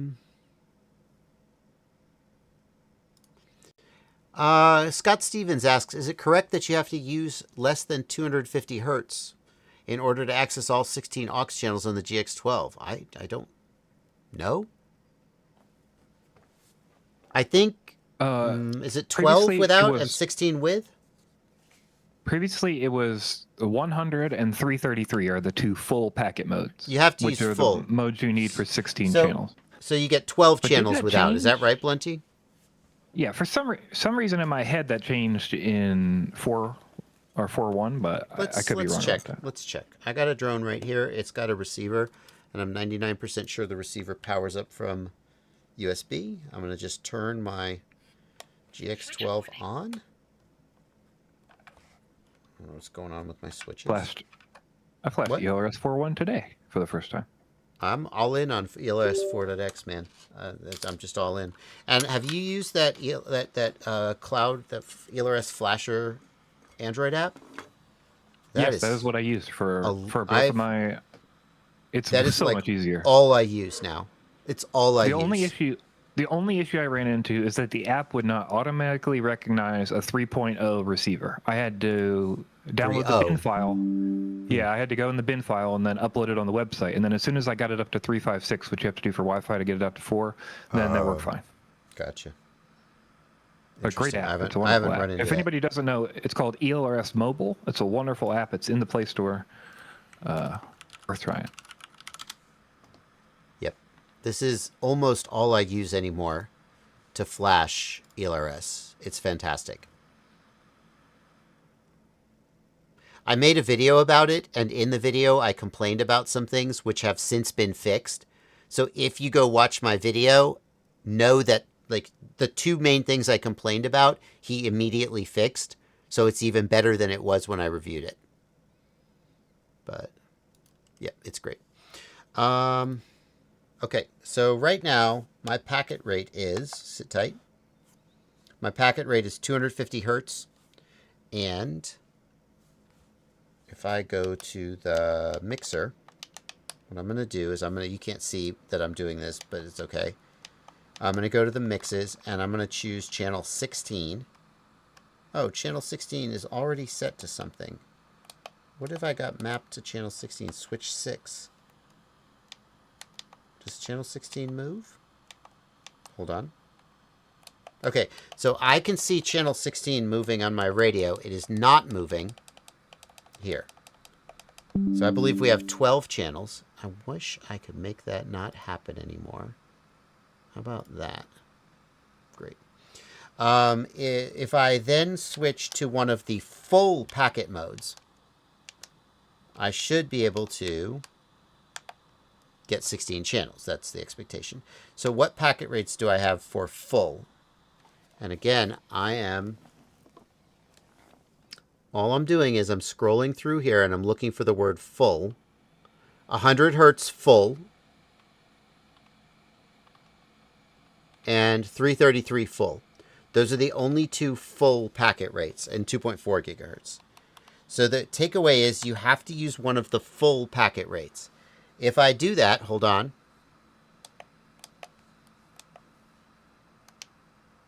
Oh, there's one more thing you have to do. Whoops. Yep.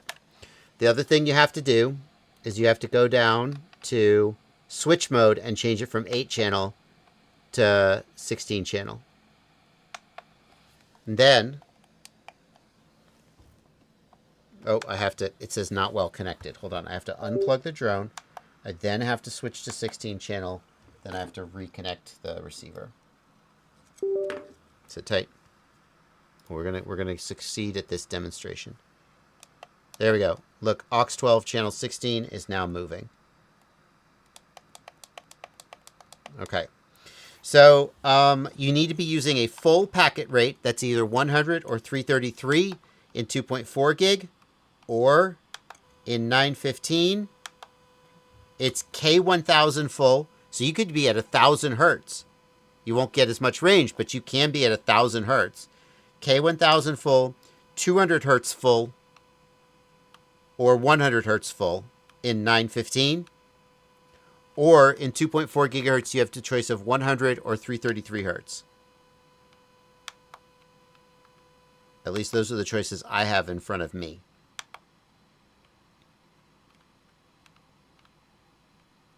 I'm going to go back to 250 hertz, which is my standard. The other thing you have to do is you have to change the switch mode from 8 channel to 16 channel. And if you change to 16 channel, you'll notice it says rate over 2. And the reason it says that is in 8 channel mode, the channels are sent in every packet. In 16 channel mode, it alternates. So you'll have 4 channels in one packet, 4 channels in the next, 4 channels in one packet, 4 channels in the next. So basically, the packet rate of the aux channels, the control channels are always sent at the full packet rate, but the packet rate of the aux channels is 1/2. So if you're set to 100 hertz, your switches will only be pulled at 50 hertz, which I don't think anybody could possibly care about that. But if you did, there you go. We got an update from Users Korea who said the problem is fixed. Thank you very much, and has donated 2,000 won. Yay! Dale, awesome. I love when we fix a problem. And thank you for your very generous donation of 2,000 won.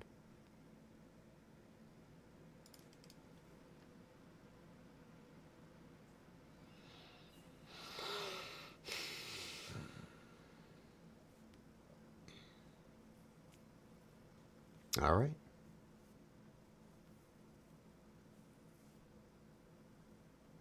He says he turned down the filter D value and it's flying fine.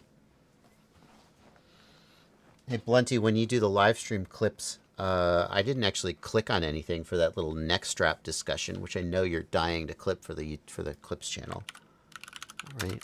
I didn't click on anything, so you won't have a timestamp. Definitely don't miss that.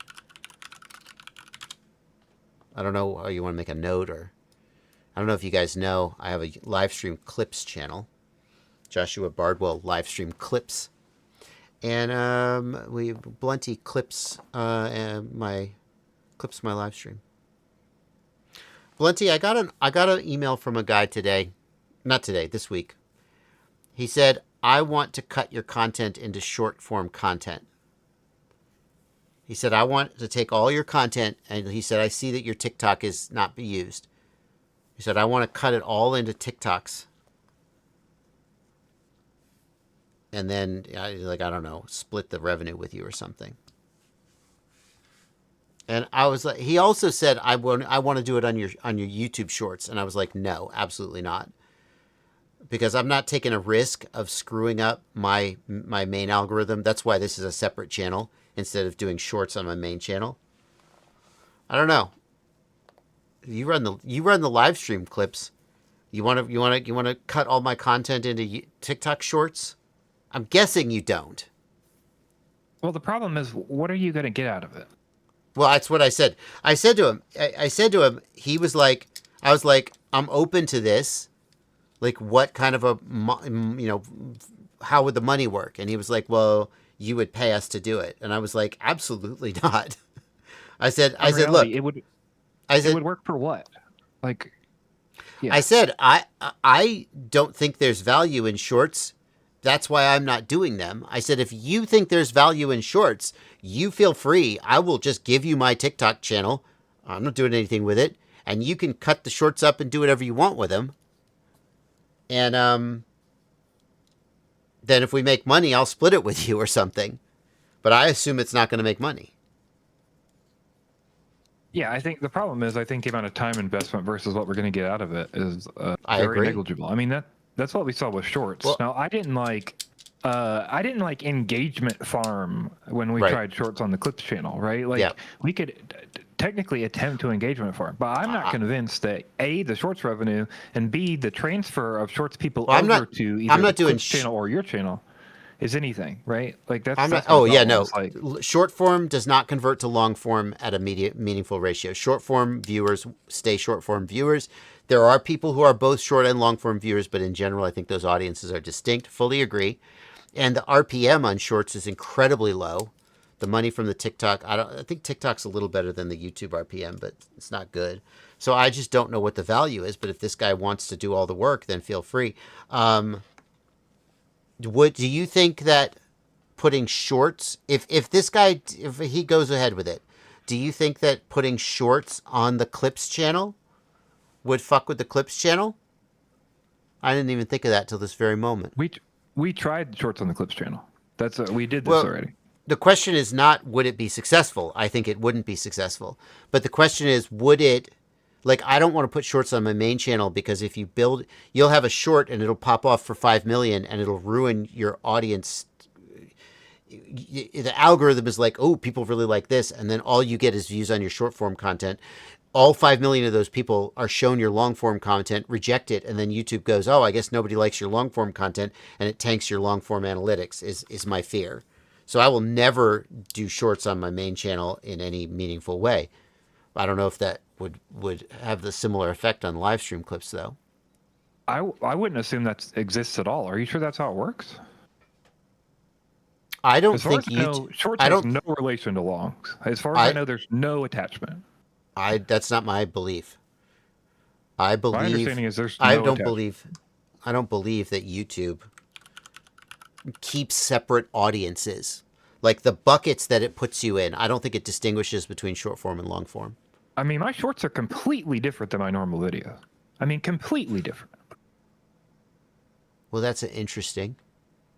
Let's see if Like I see stuff in my shorts I've never seen in my normal stuff. I mean, it's like, to me, it's like a different.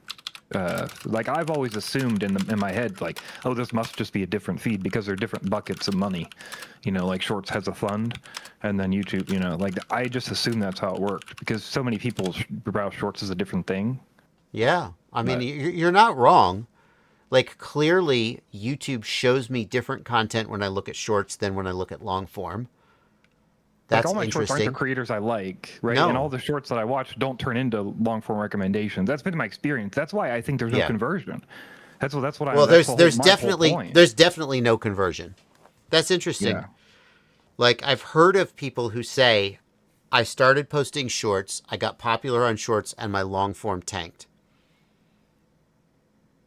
Oh, well, how about that?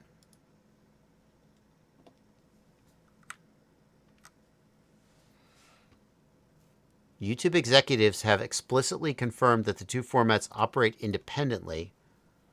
Mixing formats does change how your overall channel metrics work. No, not a poorly performing short. It's the other way around. YouTube's creator liaison confirmed that the platform values performance at the level of each individual video. No, that's not my question. Surprisingly low overlap. Yeah, no, I got that. Your average view duration. See, the analytics are not separate, so it hurts your average view duration, and That doesn't demographics change anything. shift. Well, it changes when I'm working with a sponsor and they say, show me your analytics, and they look at my demographics or whatever. There's Yeah, I don't know. yeah. Like I either way, like I said, I don't think that it has any real effect on. What is this? Like they certainly seem separate. What is this widget that we're trying to generate? Cute. Okay, I'm going to ask one more question.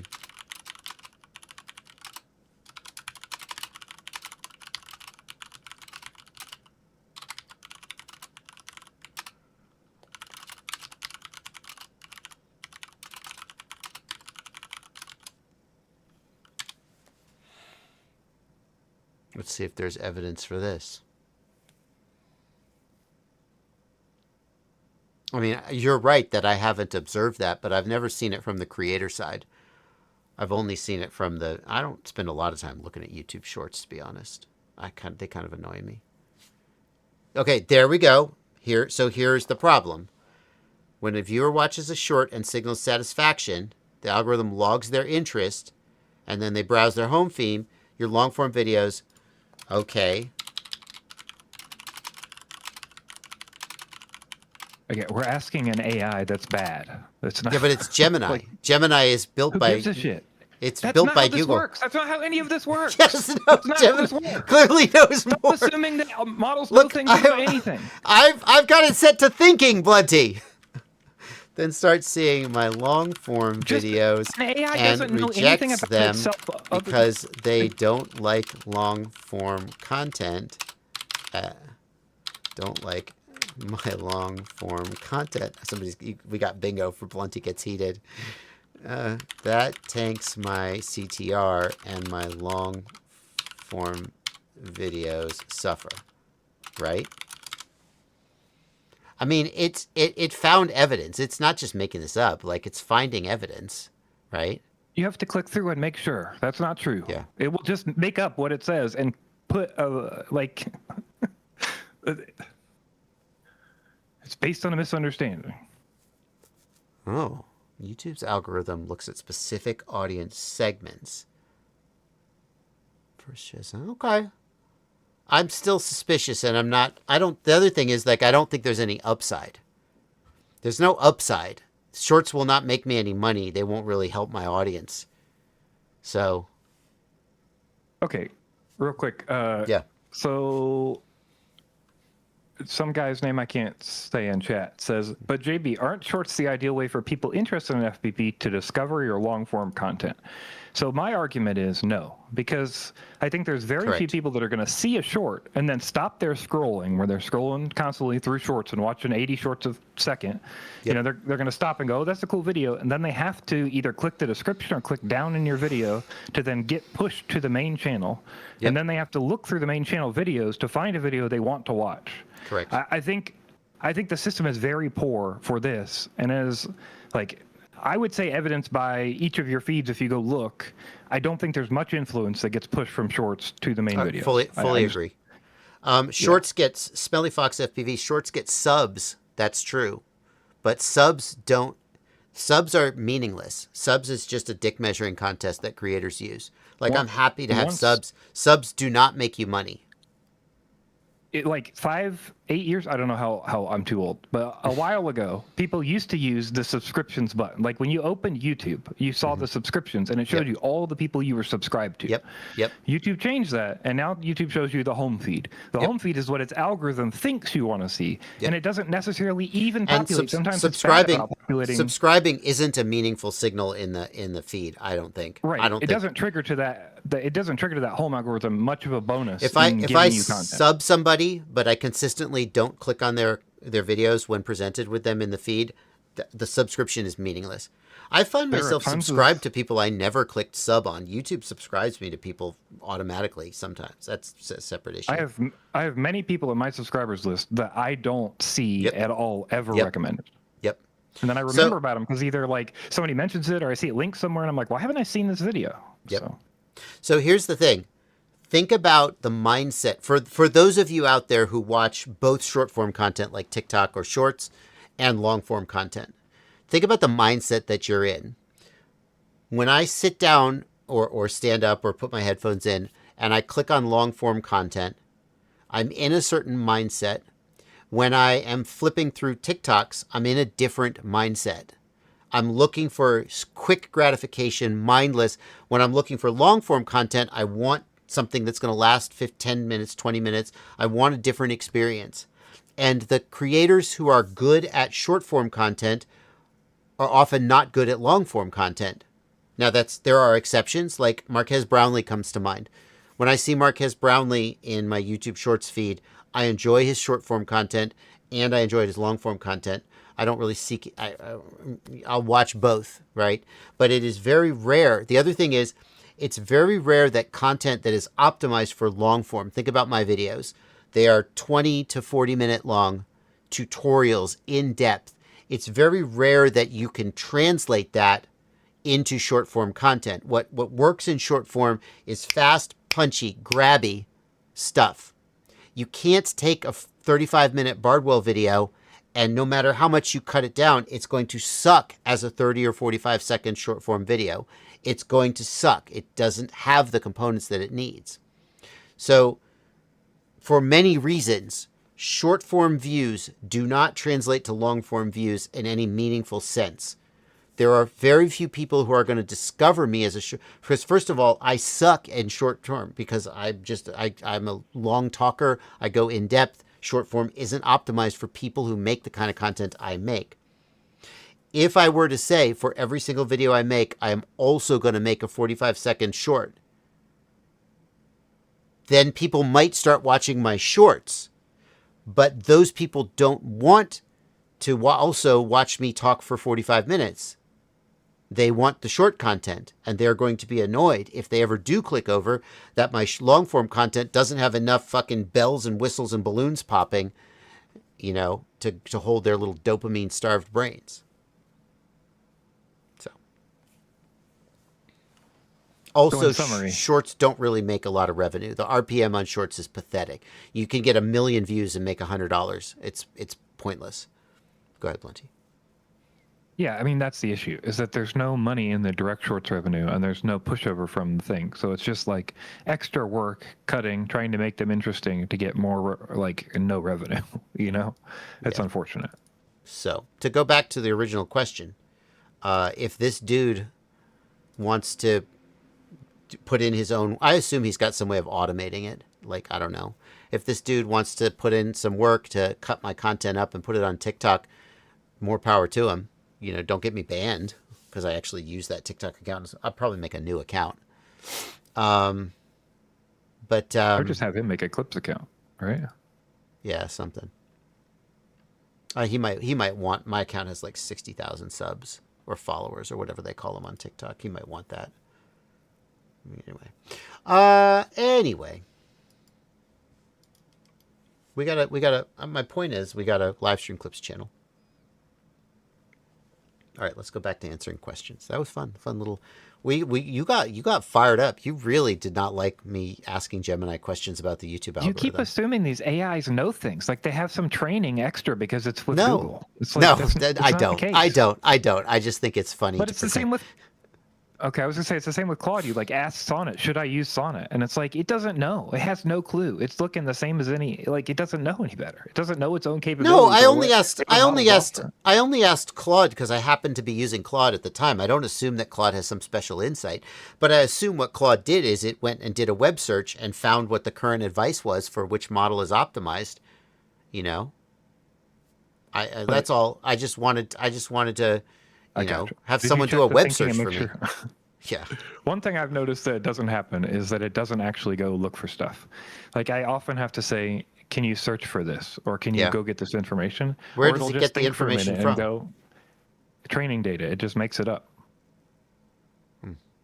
It just goes like, hey, yep, this is what you should do. And I'm like, did you look that up? And it goes, no, actually, I didn't look that up. You're right. I should look that up. Fair enough. All right. Let's see what else. Let's answer questions. That was fun. Again, it is coming up to the 3 o'clock hour here. We are going to keep going. I am not streaming tomorrow.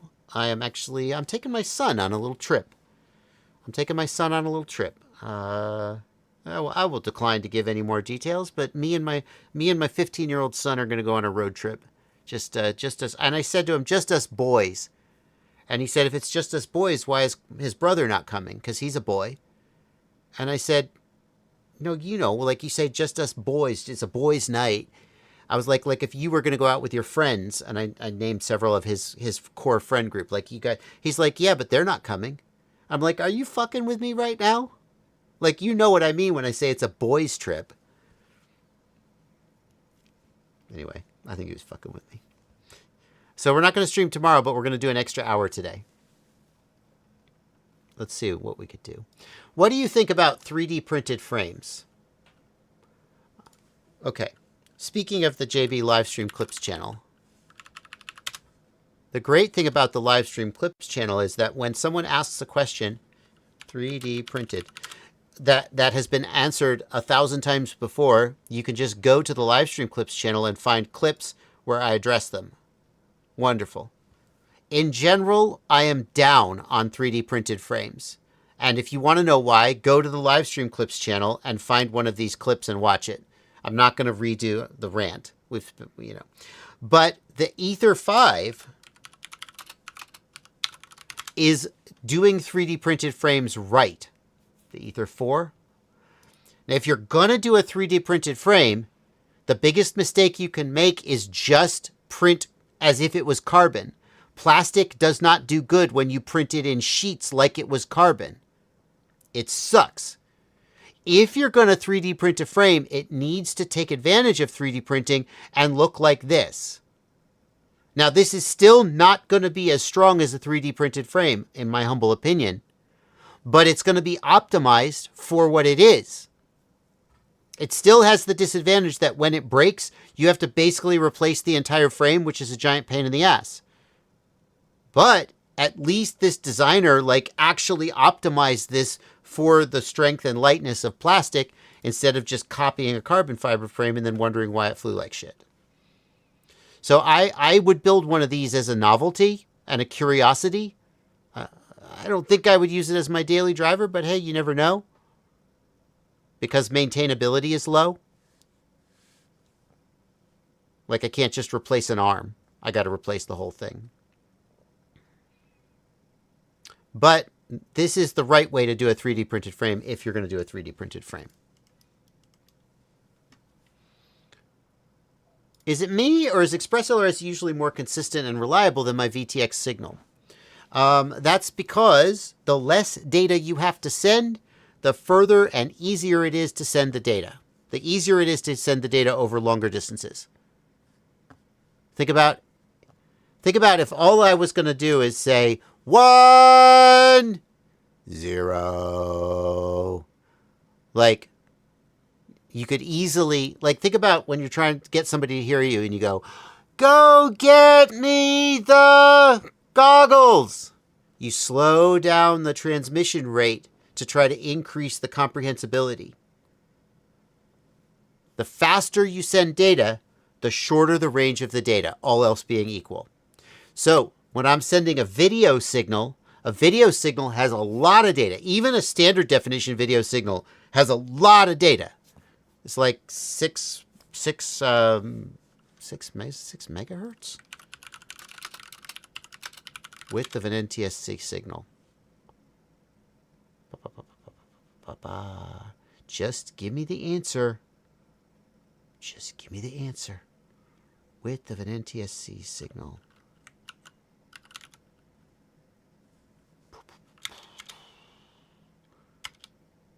It's like 6 megahertz, right? I think it's 6 megahertz. Now, why can I not find this? If I had used AI Blunty, I would have just popped the answer up. I would have no idea if it was right, but it would have had it very quickly. NTSC television channel has a total bandwidth of 6 megahertz. Thank you. I would want to make sure it was megahertz.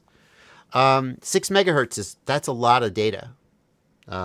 So that is why you will get, generally speaking, you'll get more range out of your control link than out of your video link. Duotone says, I'm about to buy the JB 5-inch analog kit. Thank you for that. Very, very much appreciate your support, your confidence, and your business. Is the Radiomaster RP3 a good choice for the Radiomaster Pocket? Yeah, RP3 is fine. I don't think you need diversity. You could go with the RP1, but the RP3 is fine. It won't. Yeah, that's a good choice. Has anybody checked out Camlink by It's FPV? No. Camlink is a HDMI capture device from Elgato. That might be a poor choice of name, but up to you. Camlink is an existing product. Especially if you're selling it. I mean, I'm sure you must have searched for this, but the Elgato Camlink 4K, that's what I thought of when I saw your product. So it might make it hard for people to search for your product. What is it? Not available in your region. Well, you could go to hell. A few people have made an open source version of this already. Action cam telemetry in your Betaflight OSD. Oh, okay. So it pulls your GoPro information and then it feeds it to your flight controller via MSP. I guess you have a custom Betaflight as well. You can tell if it's recording. Oh, that's hot. Auto record. I don't think you need custom Betaflight, do you? Well, how can you get this OSD element? How can you get this OSD element without custom OSD, without custom build a Betaflight? You got to have a driver for this device. I assume it used like MSP or something normal, but I don't know. I'm sure it's using MSP, but like the OSD element itself has to be supported by Betaflight. But you can just draw on MSP, right? MSP DisplayPort you just draw on, right? Oh, because it's digital. But no, the MSP, well, I don't know. The MSP DisplayPort can draw whatever it wants, but Betaflight has to understand there's a device here and it's going to feed me information and I need to draw that information on the OSD. This Camlink device is not drawing the OSD directly. It's feeding the information to the flight controller via MSP. So I don't know for sure. I would think that you would need a version of Betaflight that understands what this device is. It needs a driver for this device. I would think. Because there's an MSP version with 4 custom OSD messages. So there must be custom slots that it can slot into by like telling Betaflight, fill custom 1, custom 2, something like that. I need a setup guide. Camlink quick start. Let's look. Page not found. What the fuck? Why? I want to know. So there's no custom Betaflight anything. Yeah, chat is saying there's custom OSD messages that you can use with MSP, and they're sending to that channel in Betaflight, basically. Okay. So MSP has the ability to just draw an arbitrary OSD message. Well, I think Betaflight has assigned like custom slots into MSP, and then they can send over MSP to go, here, I want to fill these slots, basically. Interesting. Well, that's very cool. Too bad I can't order one. And apparently there's an open source version. Where's the open source version? I mean, I didn't see any public posted versions, but I saw 2 people post screenshots of people building this with the ESP32 and a... Betaflight 2025.12 or newer. Huh. US not there's available. one in the chat. Why not available in the US? I'm sad. I don't even want it. But now I'm annoyed that you won't give it to me.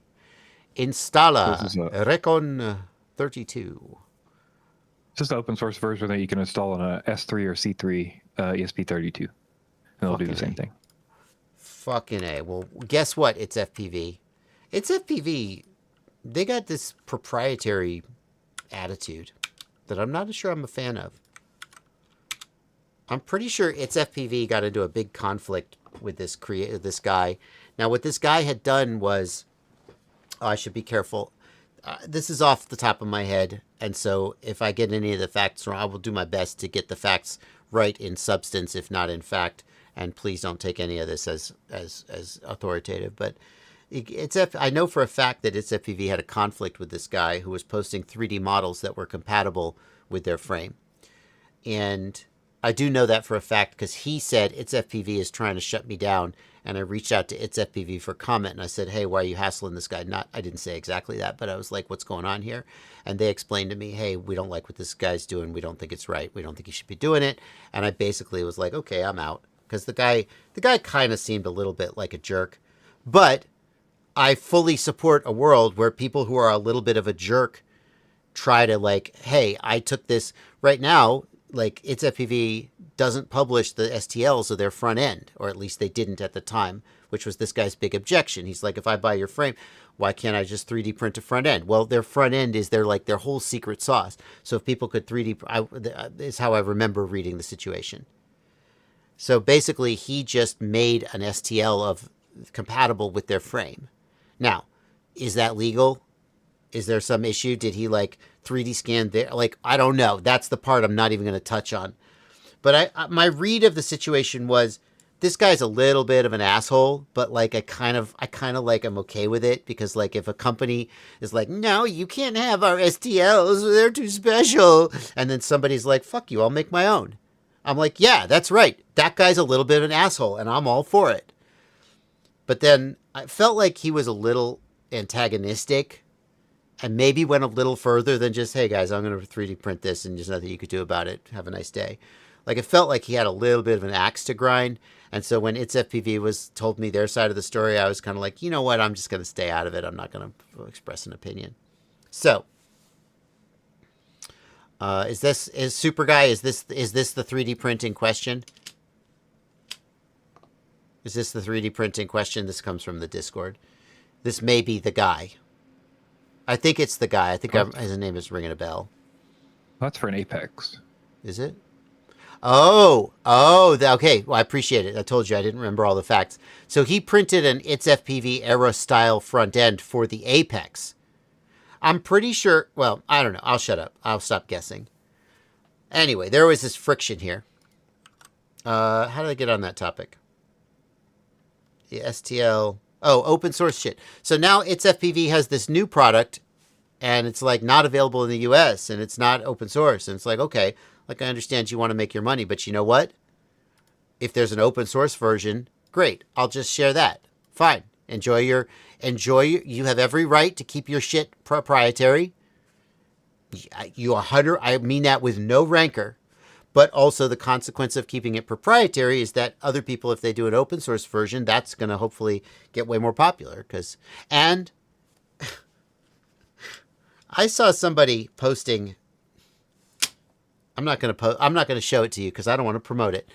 It's a special kind of knife sharpening jig that helps you hold the angle of the knife against the stone while you're sharpening your knife. And he posts it, and somebody asked, STL? Do you have the STL? And he said, yes. And I was like, What a jerk. Either you're a dickhead or you're so autistic that you sincerely did not understand that they were not asking, do you have the STL? They were asking, will you give me the STL? And if I ask, hey, do you have that STL? And you say, yup, and then you just look at me, I'm going to assume you're being intentionally obtuse and antagonistic and you're a little bit of a dickhead. And so I thought, I will make this STL myself and distribute it for free just because I think you're being a dickhead. I didn't end up doing it. I really had a moment where I was like, I could do this. I could make that. It looks easy. I know how to make that. So I don't like when people are dickheads and proprietary and keep things. If you're going to be proprietary and keep something to yourself, which you have every right to do, don't be a dickhead about it. I guess that's all I'm saying. And you know what? I'm not even saying that it's FPV or dickheads. Like I said, I came out of that situation thinking that both sides, like it's FPV. Maybe you don't have to be like, anytime a company is like, stop it with our STLs. It's like, come on. You're not doing yourself any favors. Like, the freaking file is still there. So whatever, like, they tried to do legally clearly didn't work. I would say my 2 cents is build a fucking brand. Stop going after people. There you go. It's FPV. Like, again, you run your company how you want to run it. But, like, if you are trying to cease and desist somebody for an extremely questionable IP violation, like that they own like some kind of design patent on their front end. He didn't even directly clone their front end, I don't remember. But the one we saw wasn't even for their frame, it was for the Apex frame. But if he did make 3D printed parts that fit your frame, like to claim, oh, we have some kind of a design patent or something that we have to like C&D him, like, that's just a dick move. Like, he's not costing you anything. You don't like that he's thumbing his nose in your face and showing you, the middle finger. And I get that. But just focus on making a good product and everything will be fine. Okay? So, yeah. If they're defending their company, then they're going to get what's coming to them. That's how it works. Yep. That's how this works. Yep. You have to build a brand. Your brand includes how you defend, how you present yourself to other people, what you do to other people in the industry, how other creators see you doing things to other people in the industry. These all matter. It's not just defending my brand. I have a copyright. I got to defend it. I got to sue everybody like I'm World of Warcraft or some shit. Yep. Like you're in the community. You want to be in the community. You want people to care about you. You have to treat people in the community properly. You have to not be litigious. You have to not be an asshole. You have to build a brand so people care about your company and order from you, even though something else looks like your shit. Because China's going to copy it and you're not going to do anything about it. So just deal with it. That's my opinion. Yep.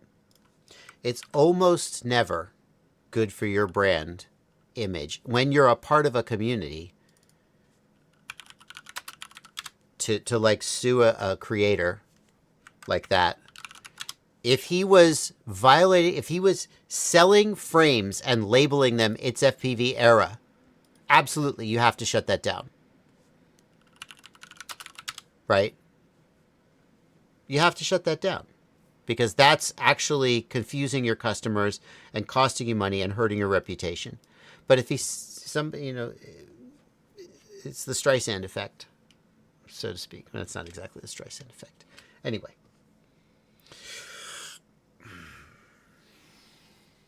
Usually it's better to take the high road in a situation like that and just focus on building your brand, building your community, and making a product that makes your customers happy. And for me, at least, I'm happy when the companies that I support are also supportive of me using their product in the way that I want, including sometimes adding third-party accessories that sometimes even take business away from them. It's my product. I will do what I want with it. And if you don't agree, I'm not a fan.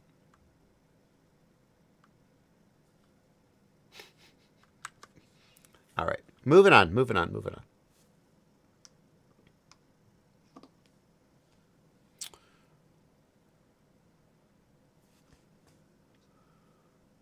Oh, what's a reasonable amount of money on a first? We got to do super chats, by the way, Blunty. If you got a super chat outstanding, we're gonna get them next. What's a reasonable amount of money to spend on a first 5-inch for someone who's committed to the hobby? Better to buy a cheap first drone or splurge? No, do not splurge. Do not splurge. If it's your first 5-inch, there is a very good chance that you will lose it entirely. Not a good chance. I don't know. It depends. You might lose it. You might ball it up. Do not splurge on your first 5-inch. Save money. The difference between a $500 5-inch and a $300 5-inch is it's not that much. It's a little bit, but like as a beginner, you should not splurge. Fully support, stand by that.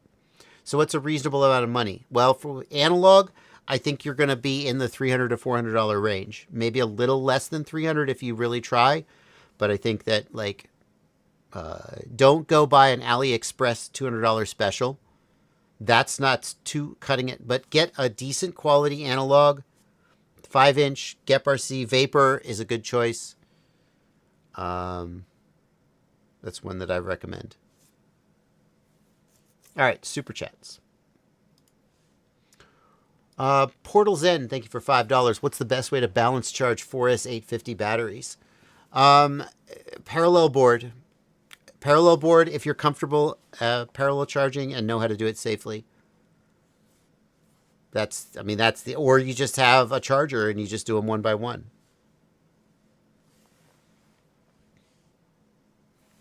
Blunty, did we not get this one from Bryce Miller about tuning and flying? Thank you for $10. I thought we got this one already. It just popped up though, and I don't know why. On my side, sometimes yours don't clear. Okay. So yeah, we got that. Sometimes I don't know, and I don't ever want to miss one. Okay, appreciate that. No, definitely agree with that. Snakehead Lab. How to maximize my Chimera 7 Pro build. Maximize it in what way? I'm going to need a little more information, Snakehead. Let me... Blunty, did you just search for snake? Did you just filter the chat on snake? I did not. Why is it already filtered? I didn't type the word snake just now. And yet, I was going to go over to the chat and filter on snake, and it's already filtered. I don't remember doing that. I don't know. Am I crazy?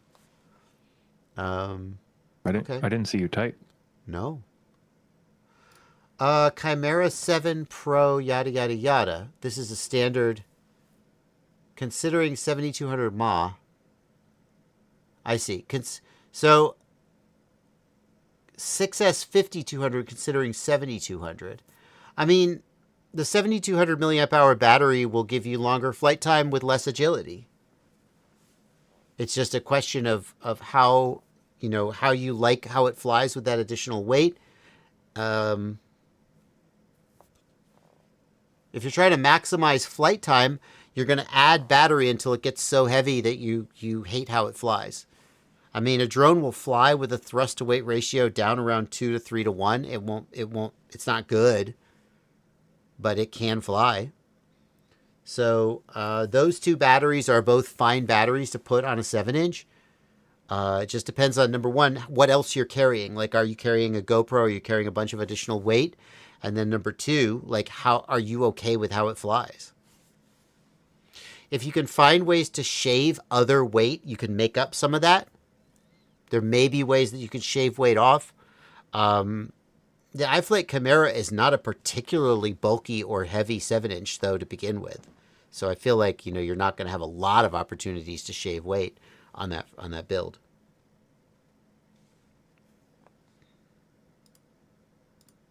Weird. Sunshine, thank you for $10 super chat. Joshua, I'm not looking for an answer as much as I'm curious about your philosophical view when doing a paid drone shoot. Question in the Discord. Okay, Sunshine. Thank you for reposting that question, by the way, Sunshine. Make my life easy. I'm doing this creek run. I'm landing on the gravel bar at about 200 yards down the stream. Can I pop this out? I can't pop it out. I had a couple runs I was happy with, but I wanted a perfect run. Losing sunlight, so I decided to try to take off in a sketchy area and just fly back to save time. Caught a ghost branch, dropped it partially in the water with no signal. Where is the line for you between trusting your skills versus risk time management versus just be lazy and not wanting to walk again? Sunshine, I will say one of the biggest skills that I think I like to see people develop as a pilot is the ability to judge where you are in your own performance envelope. So by performance envelope, I mean that for everything you do with a drone, there is a % chance that you're going to crash. If you ask me to take off, hover in one place, and set the drone back down again, there's an almost 0% chance that I'm going to crash. I'll just do that every time. If you ask me to do a trippy spin figure 8 through a gap backwards, there is a 100% chance that I'm going to crash. Okay, so for everything that I do with a drone, I try to be aware of what my, and it's not like a number, it's like a gut thing. But if I'm doing a move and I go, oh shit, I don't feel good about this, maybe I slow down. Maybe I go a little more carefully. And what I like to see, especially beginner pilots, a lot of times beginner pilots are just full throttle the whole time. And so everything they do is at the edge of their capability envelope. And so they crash all the time. And the key thing is they don't know that they're at the edge of they don't think about it that way. They just I crash a lot. And so the problem there's nothing wrong with that. I mean, crashing a lot means you're going to break shit, right? But the problem with that is if I said to you, hey, $500 right now, go do that thing. Imagine we've got a race course laid out, a multi-GP style race course. And I said to you, I want you to finish the course in under 45 seconds. I'll give you $500. That might stress you out. You might have to go really fast. It depends on how long the course is, right? Let's say that in order to finish that course in 45 seconds, you're nail biting the whole time. And there's a good chance you're going to crash, but I offered you $500, so you're going to go for it. Let's say that I said $500 and you finish this course, no time limit. Could you dial it back and just finish with 0% chance of crashing? Okay?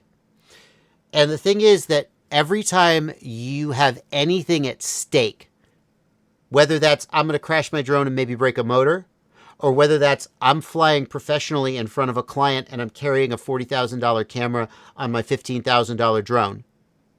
Anytime you have anything at stake, you need to know where you are in your own capability envelope and be managing the risk of crashing and failing. And ideally, then you raise your skill level, you expand your capability envelope so you can do better and better things without crashing. But if you don't know where you are in that risk curve, you're going to end up crashing and not see it coming. So in your case, I can't answer your question. But what I can say is, if that happened to me, I would be asking myself, was this just bad judgment? Do I need to try to have better judgment in the future? Did I just screw up? If I do something and there's a 95% chance out of success, well, 1 out of 20 times I'm going to fail. So maybe I had a 95% chance of success and this was just the 1 out of 20 times that I failed. Okay, well, that's just life. I would be trying to judge. And then the question is, should I have done something to reduce that risk further? Or is that just the way it is? That's how I would think about that. Can I give one suggestion as well? Absolutely. Which is that if you're telling yourself that you're making a concession that you would not normally make because you have a time constraint, you should not do that thing. That has been my experience. Because the reason you don't make it a concession normally is because it's not something you should be doing. It's like right. A quality standard you don't agree with, or it's an ideal you don't agree with, or it's a move or a tricky thing you don't agree with. Right. There's a reason you don't normally make those concessions, and the reason you would normally walk to go get it and not fly back is because there was some risk involved, and you made the decision because of a time. And for me, every time I do that, whether it's building a quad, I don't want to wait on this part, or I got to get this thing done, and I'm just going to do this thing. It's always worse in my experience. You very rarely come out on top, or when you do, it was just luck. It wasn't this was a good decision in my experience. Like, what are you really losing versus what you gain by not doing it? That's the way I look at it. Think about people who are trained to deal with stressful situations. People in the military, air. I love listening to air cockpit voice recorders because pilots are always cool under pressure. Think about people who are trained at dealing with stressful situations. EMTs, pilots, people in the military. When shit gets hot, they don't panic. They just carry out their training. They might get a little stressed, but they don't like suddenly start making shit up and improvising. This is to what you said, Blunty. You know, you have to have the training, of course. Sunshine says, I think the answer for me is that I was comfortable with the run, but taking off instead of walking was bad judgment. I was caught trying to take a shortcut. I could have come back the next day. Here's the thing. What was when you're evaluating risk, you have to evaluate the odds of the bad outcome happening, and you have to weigh that against the cost of the bad outcome versus the benefit of the good outcome. Right?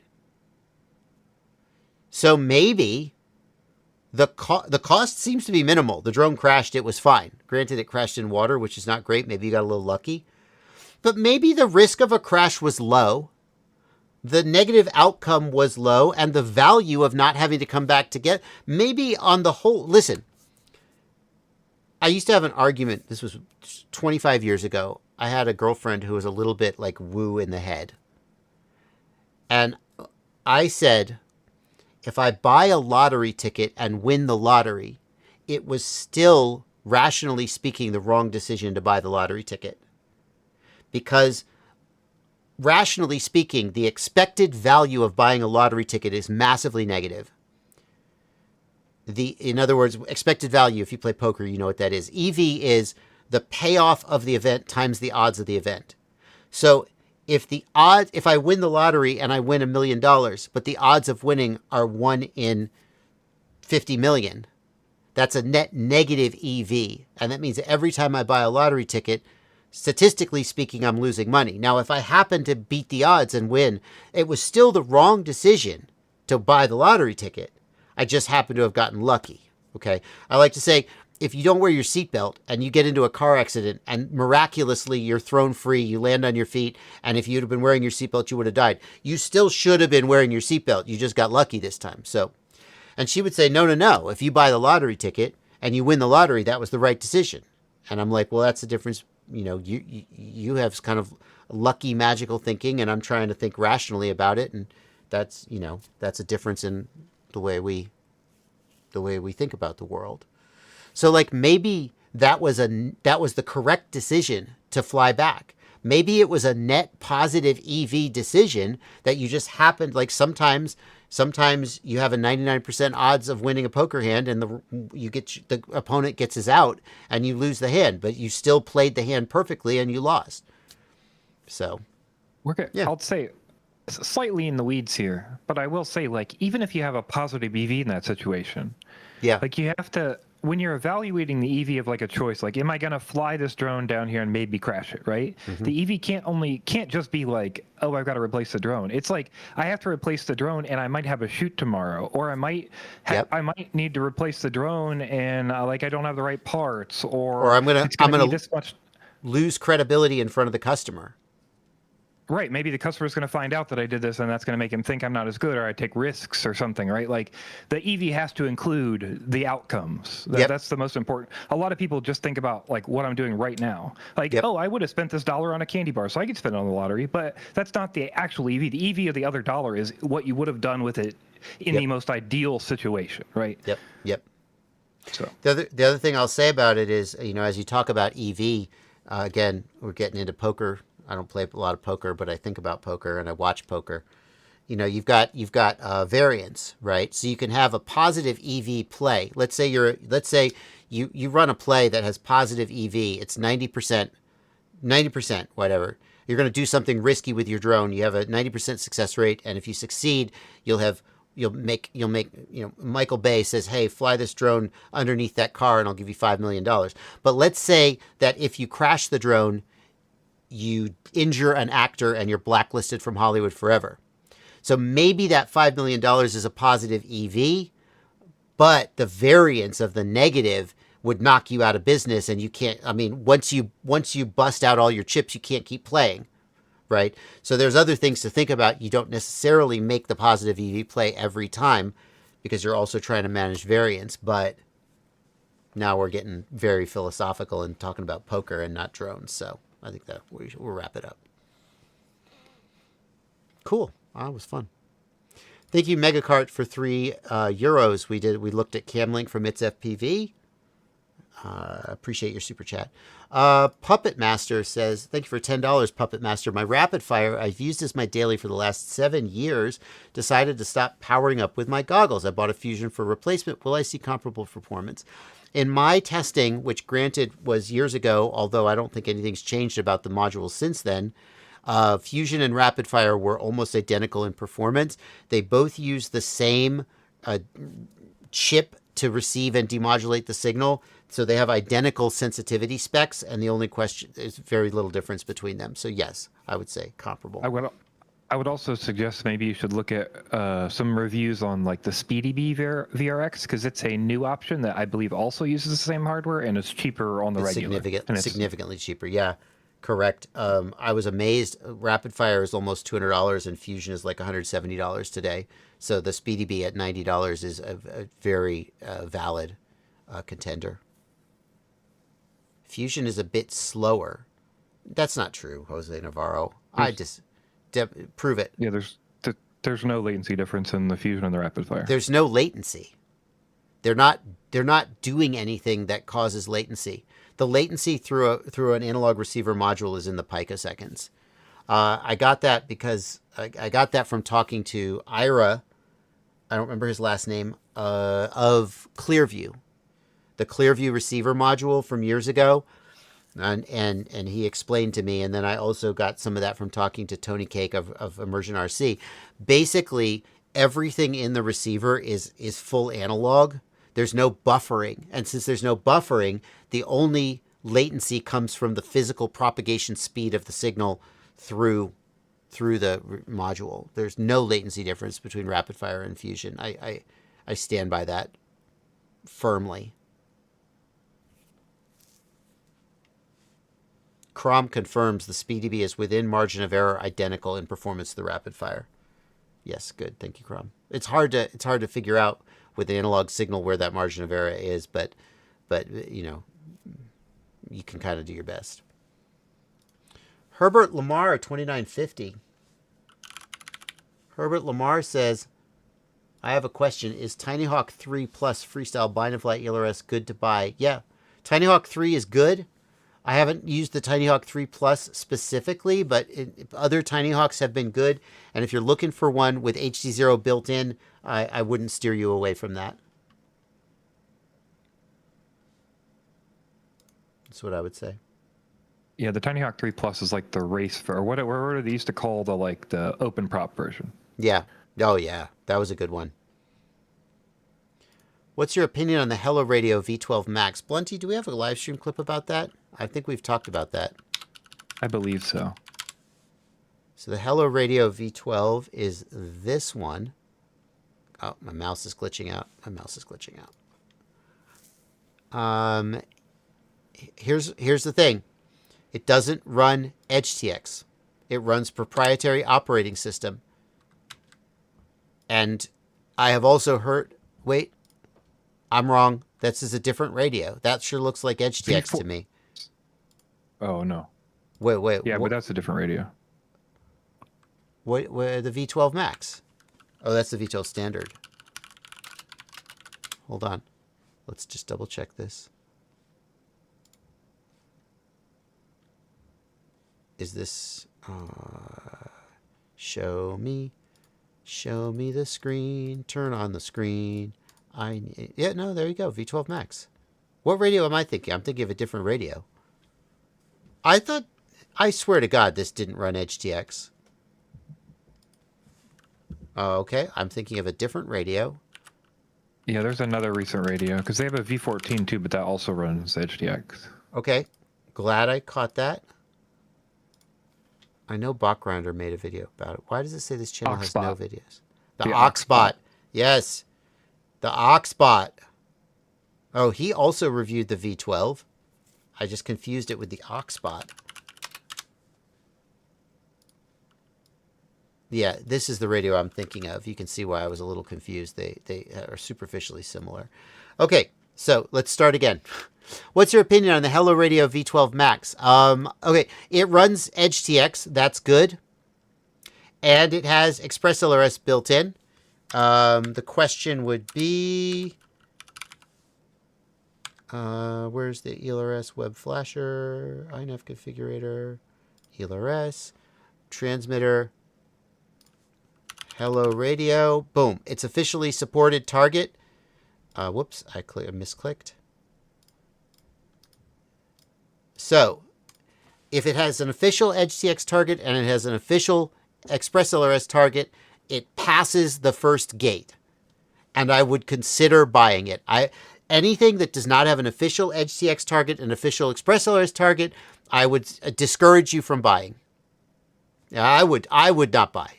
You could buy obviously whatever you want. Then the question starts to be, well, how is the ergonomics? How are the features?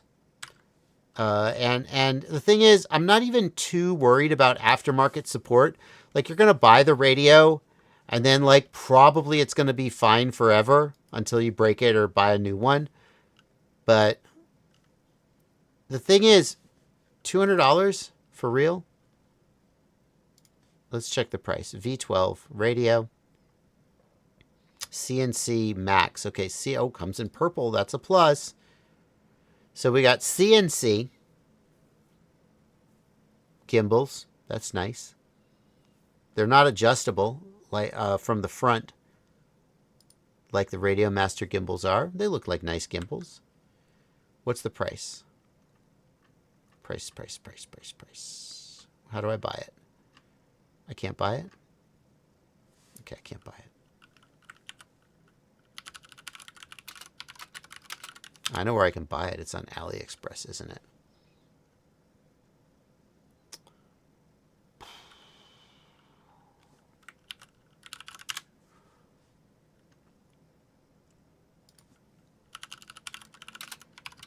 Shut up. I'm trying to use your goddamn website. $200. That's too much. Like, unless you love it. CNC gimbals, sure. Like, I feel like it's too much. Maybe it's good. What does it compare to? Dual band, 1 watt. So it compares to the GX12.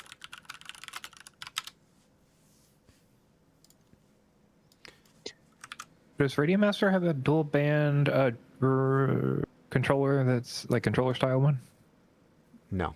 The Zorro's single band. The Zorro's the closest thing they got to this. It's like, if you love this That's form technically factor, a niche. yeah. If you love this form factor, that seems to me to be the main reason you would go with something like this. You really want a gamepad style radio. I don't see any like solid deal breakers. Go ahead, Plenty. Does that GX12 have AGO1s or AGO2s? Oh, fuck me, Blenty.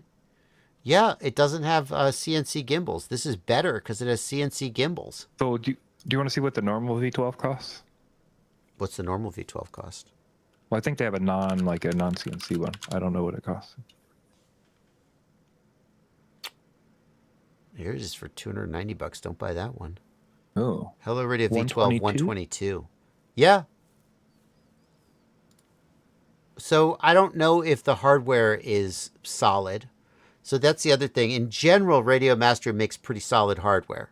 Hello Radio, they've been around for a little while. They're not exactly new to the game, but they're a little bit more of an unknown quantity when it comes to the hardware. But, you know, if you love that form factor, it seems pretty competitive in price. And it passes the main gates of EdgeTX and Express LRS. So there you go.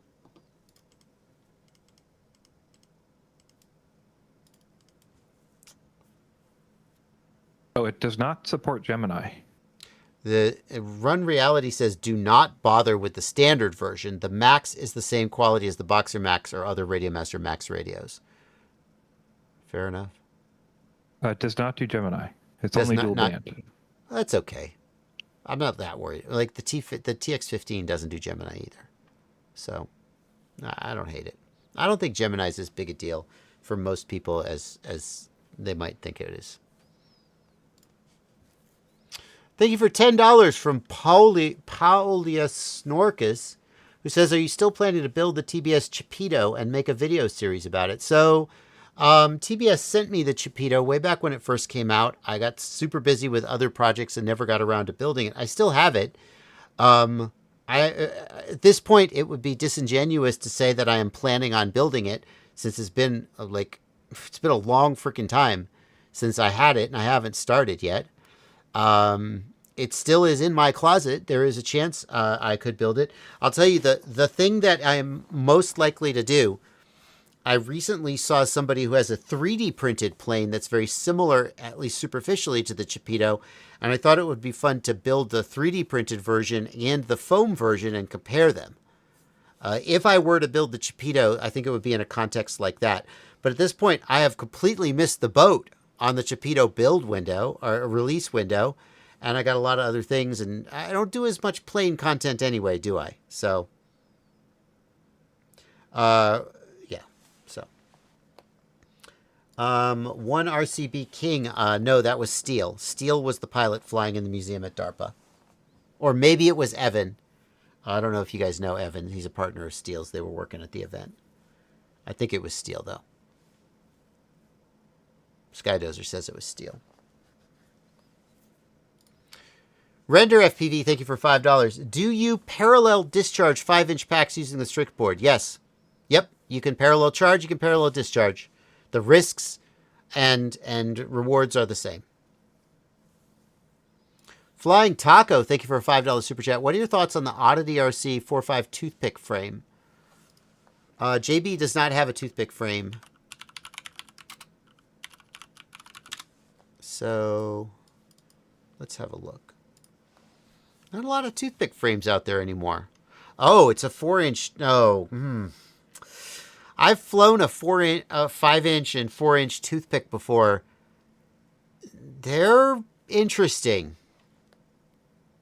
They're not very durable. Like a 3-inch toothpick is so lightweight that even when you crash it, it tends not to break. But by the time you get up into the 4-inch and 5-inch category, they tend to break when you crash them. And so, like, it doesn't have the same carefree appeal that a 3-inch toothpick will have. Nevertheless, they're light as hell, and they're kind of fun to fly. You can just put a big-ass battery on if you want to get the disc loading up. And for $30, $30 is definitely like, yeah, I'll give it a go. It's funny. Yeah, look at this. That's going to break. Like, that's just going to break in a crash. Come on. The thing is, a 3-inch is lightweight. It doesn't go as fast, usually. And so, like, in general, a 3-inch toothpick, when you crash it, it will survive.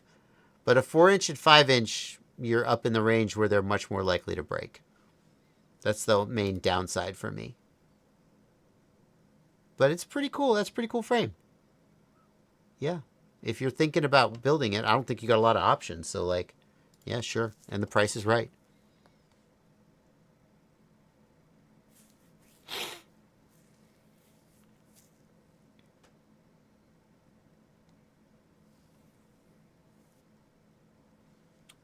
Oh my God, we're caught up on Super Chats. Oh my gosh, Blitty. I don't usually do 3 hours. We're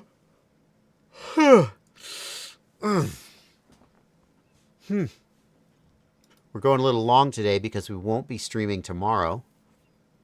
I will be out of town tomorrow. And we will be back next Sunday, a week from today. So, how to test whether one specific motor or ESC is causing noise. If by noise you mean vibration, I got a tip for you. if you have vibration, which is sometimes called noise in the gyro signal, and you want to test which motor is causing it, go to the Motors tab, take your props off, go to the Motors tab, and look, up here there's a gyro. As I move the drone, we can see the gyro moving. What you're going to do is you're going to spin each of the motors one at a time. I'm not going to do this because I got props on. And spin the motors one at a time, raise the slider to maybe 50%, and then back down again. And look at the gyro, and what you'll see is the root mean square, RMS, which is the average magnitude of the gyro on all three axes. So here it's 0.38. Okay, reset that. And here we go. Oh, now it's 100. Okay, reset that. Right? What you're looking for is a motor that has more vibration than the others. Now, you got to do this hands off the drone. And I actually like to put the drone on like a folded towel because like the vibrations against the desk, I feel like, but it can mess it up. But if I put it on like a nice folded bath towel, it's got a little damping and we can just really focus on the vibration of the motors. The other thing you don't want to do is don't like go, number one, because it's bad for your motors. And number two, let me just drag this slightly. Number two, because if I jerk this slider around, it's going to make vibrations that are going to get picked up by the RMS. So what I want to do is I'll just go like that, and I'll look at the RMS. And I'll look for a motor. Two things I'm looking for. One is a motor that just has a higher RMS than the others. And the other thing I'm looking for is if I go and like right at this throttle position, suddenly I hear something or the vibration spikes. That can also indicate that the motor has a problem or maybe the frame has a problem. So Sunshine is just now seeing the new Betaflight configurator. But Sunshine, this is new as of 2026.6. Calibrate accelerometer is in the sensors tab now. It's not gone. It's just in the sensors tab. Another thing I had to look for. What's that? I was just going to say, I just flashed the newest version of Betaflight so I could learn all this. Yep. The other thing I had to learn was find DFU device. You can't see it because I'm on screen. Find DFU device is no longer up here. Find my USB device is up here. But find DFU device is down here, which is a little bit annoying that it's inconsistent. Not sure what the logic is there. I mean, I kind of get it, but find my USB is here. Yeah, go ahead. Crom points out, for some reason, rates is still in the PIDs tab. We made all these changes, and we still got rates in the PIDs tab. Makes no fucking sense. Crazy work. I literally today when I flashed the new Betaflight, I was like, oh, let me go find rates. And I looked for a rates button because I'm like, surely they split it out because they moved everything. Nope. So, yeah. Lame. Oh, well. Come on, Betaflight devs. 0 out of 10. 0 out of 10. No, we all remember when Betaflight barely changed. I mean, that changed it all. It's kind of magical. Well, yeah, it barely changed because the configurator was a boondoggle of code and no one wanted to touch it. So they basically rewrote the whole configurator from scratch, and then now they could actually update it. So, yeah. All right. Oh.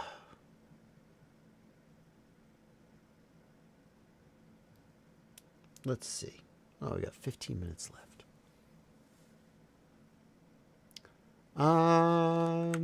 Let's see. Ba ba ba ba ba ba ba ba ba. Is it still worth it to get DJI in the US? Yeah, sure. Yeah, if you it's like saying, I'm not going to say this is supposed to be a family-friendly stream. You're already hooked on DJI. You're going to keep using it until you absolutely can't, right? Nobody stops using DJI voluntarily. So yeah, you already got it. Go for it. Why is it hard to find DJI O4 air units and replacements? Why can't I buy spare cameras or even the wide camera separately? The place to go is Flywoo. They're the place to get air units. If Flywoo doesn't have them, that's because DJI hasn't sent them to them. But you should go to Flywoo, and then whatever they have, they'll sell you, and whatever they don't have, I don't know why they don't have it. That's the world we live in. Also, I'll say, as far as spare cameras, DJI has just refused to sell spare cameras for these systems. Yep. No idea why at this point, because they're doing warranty replacements where people would have gotten a camera instead. Like it feels weird. Like they just decided we're not going to make this SKU separately. They're just going to come together. Yep. Orion asks, I just bought a TX16 Mark III. I'm quite enjoying it and looking to upgrade my walk snail system. Is the GT2 kit worth it? Yes. The GT2 kit is more output power than the GT, and more output power is good. It has more range and penetration. So yeah, I would get the G. That's the walk snail video transmitter I would get today if walk snail was my daily driver, because I want all the power. I want all the range and penetration I can get. Any experience with the GM3 V2? That's the gimbal. No, I do not have experience with that gimbal personally. Danish points out that bhphotovideo.com has O4s in stock at MSRP 2-day shipping. So weird to buy an FPV related product from a non-FPV vendor.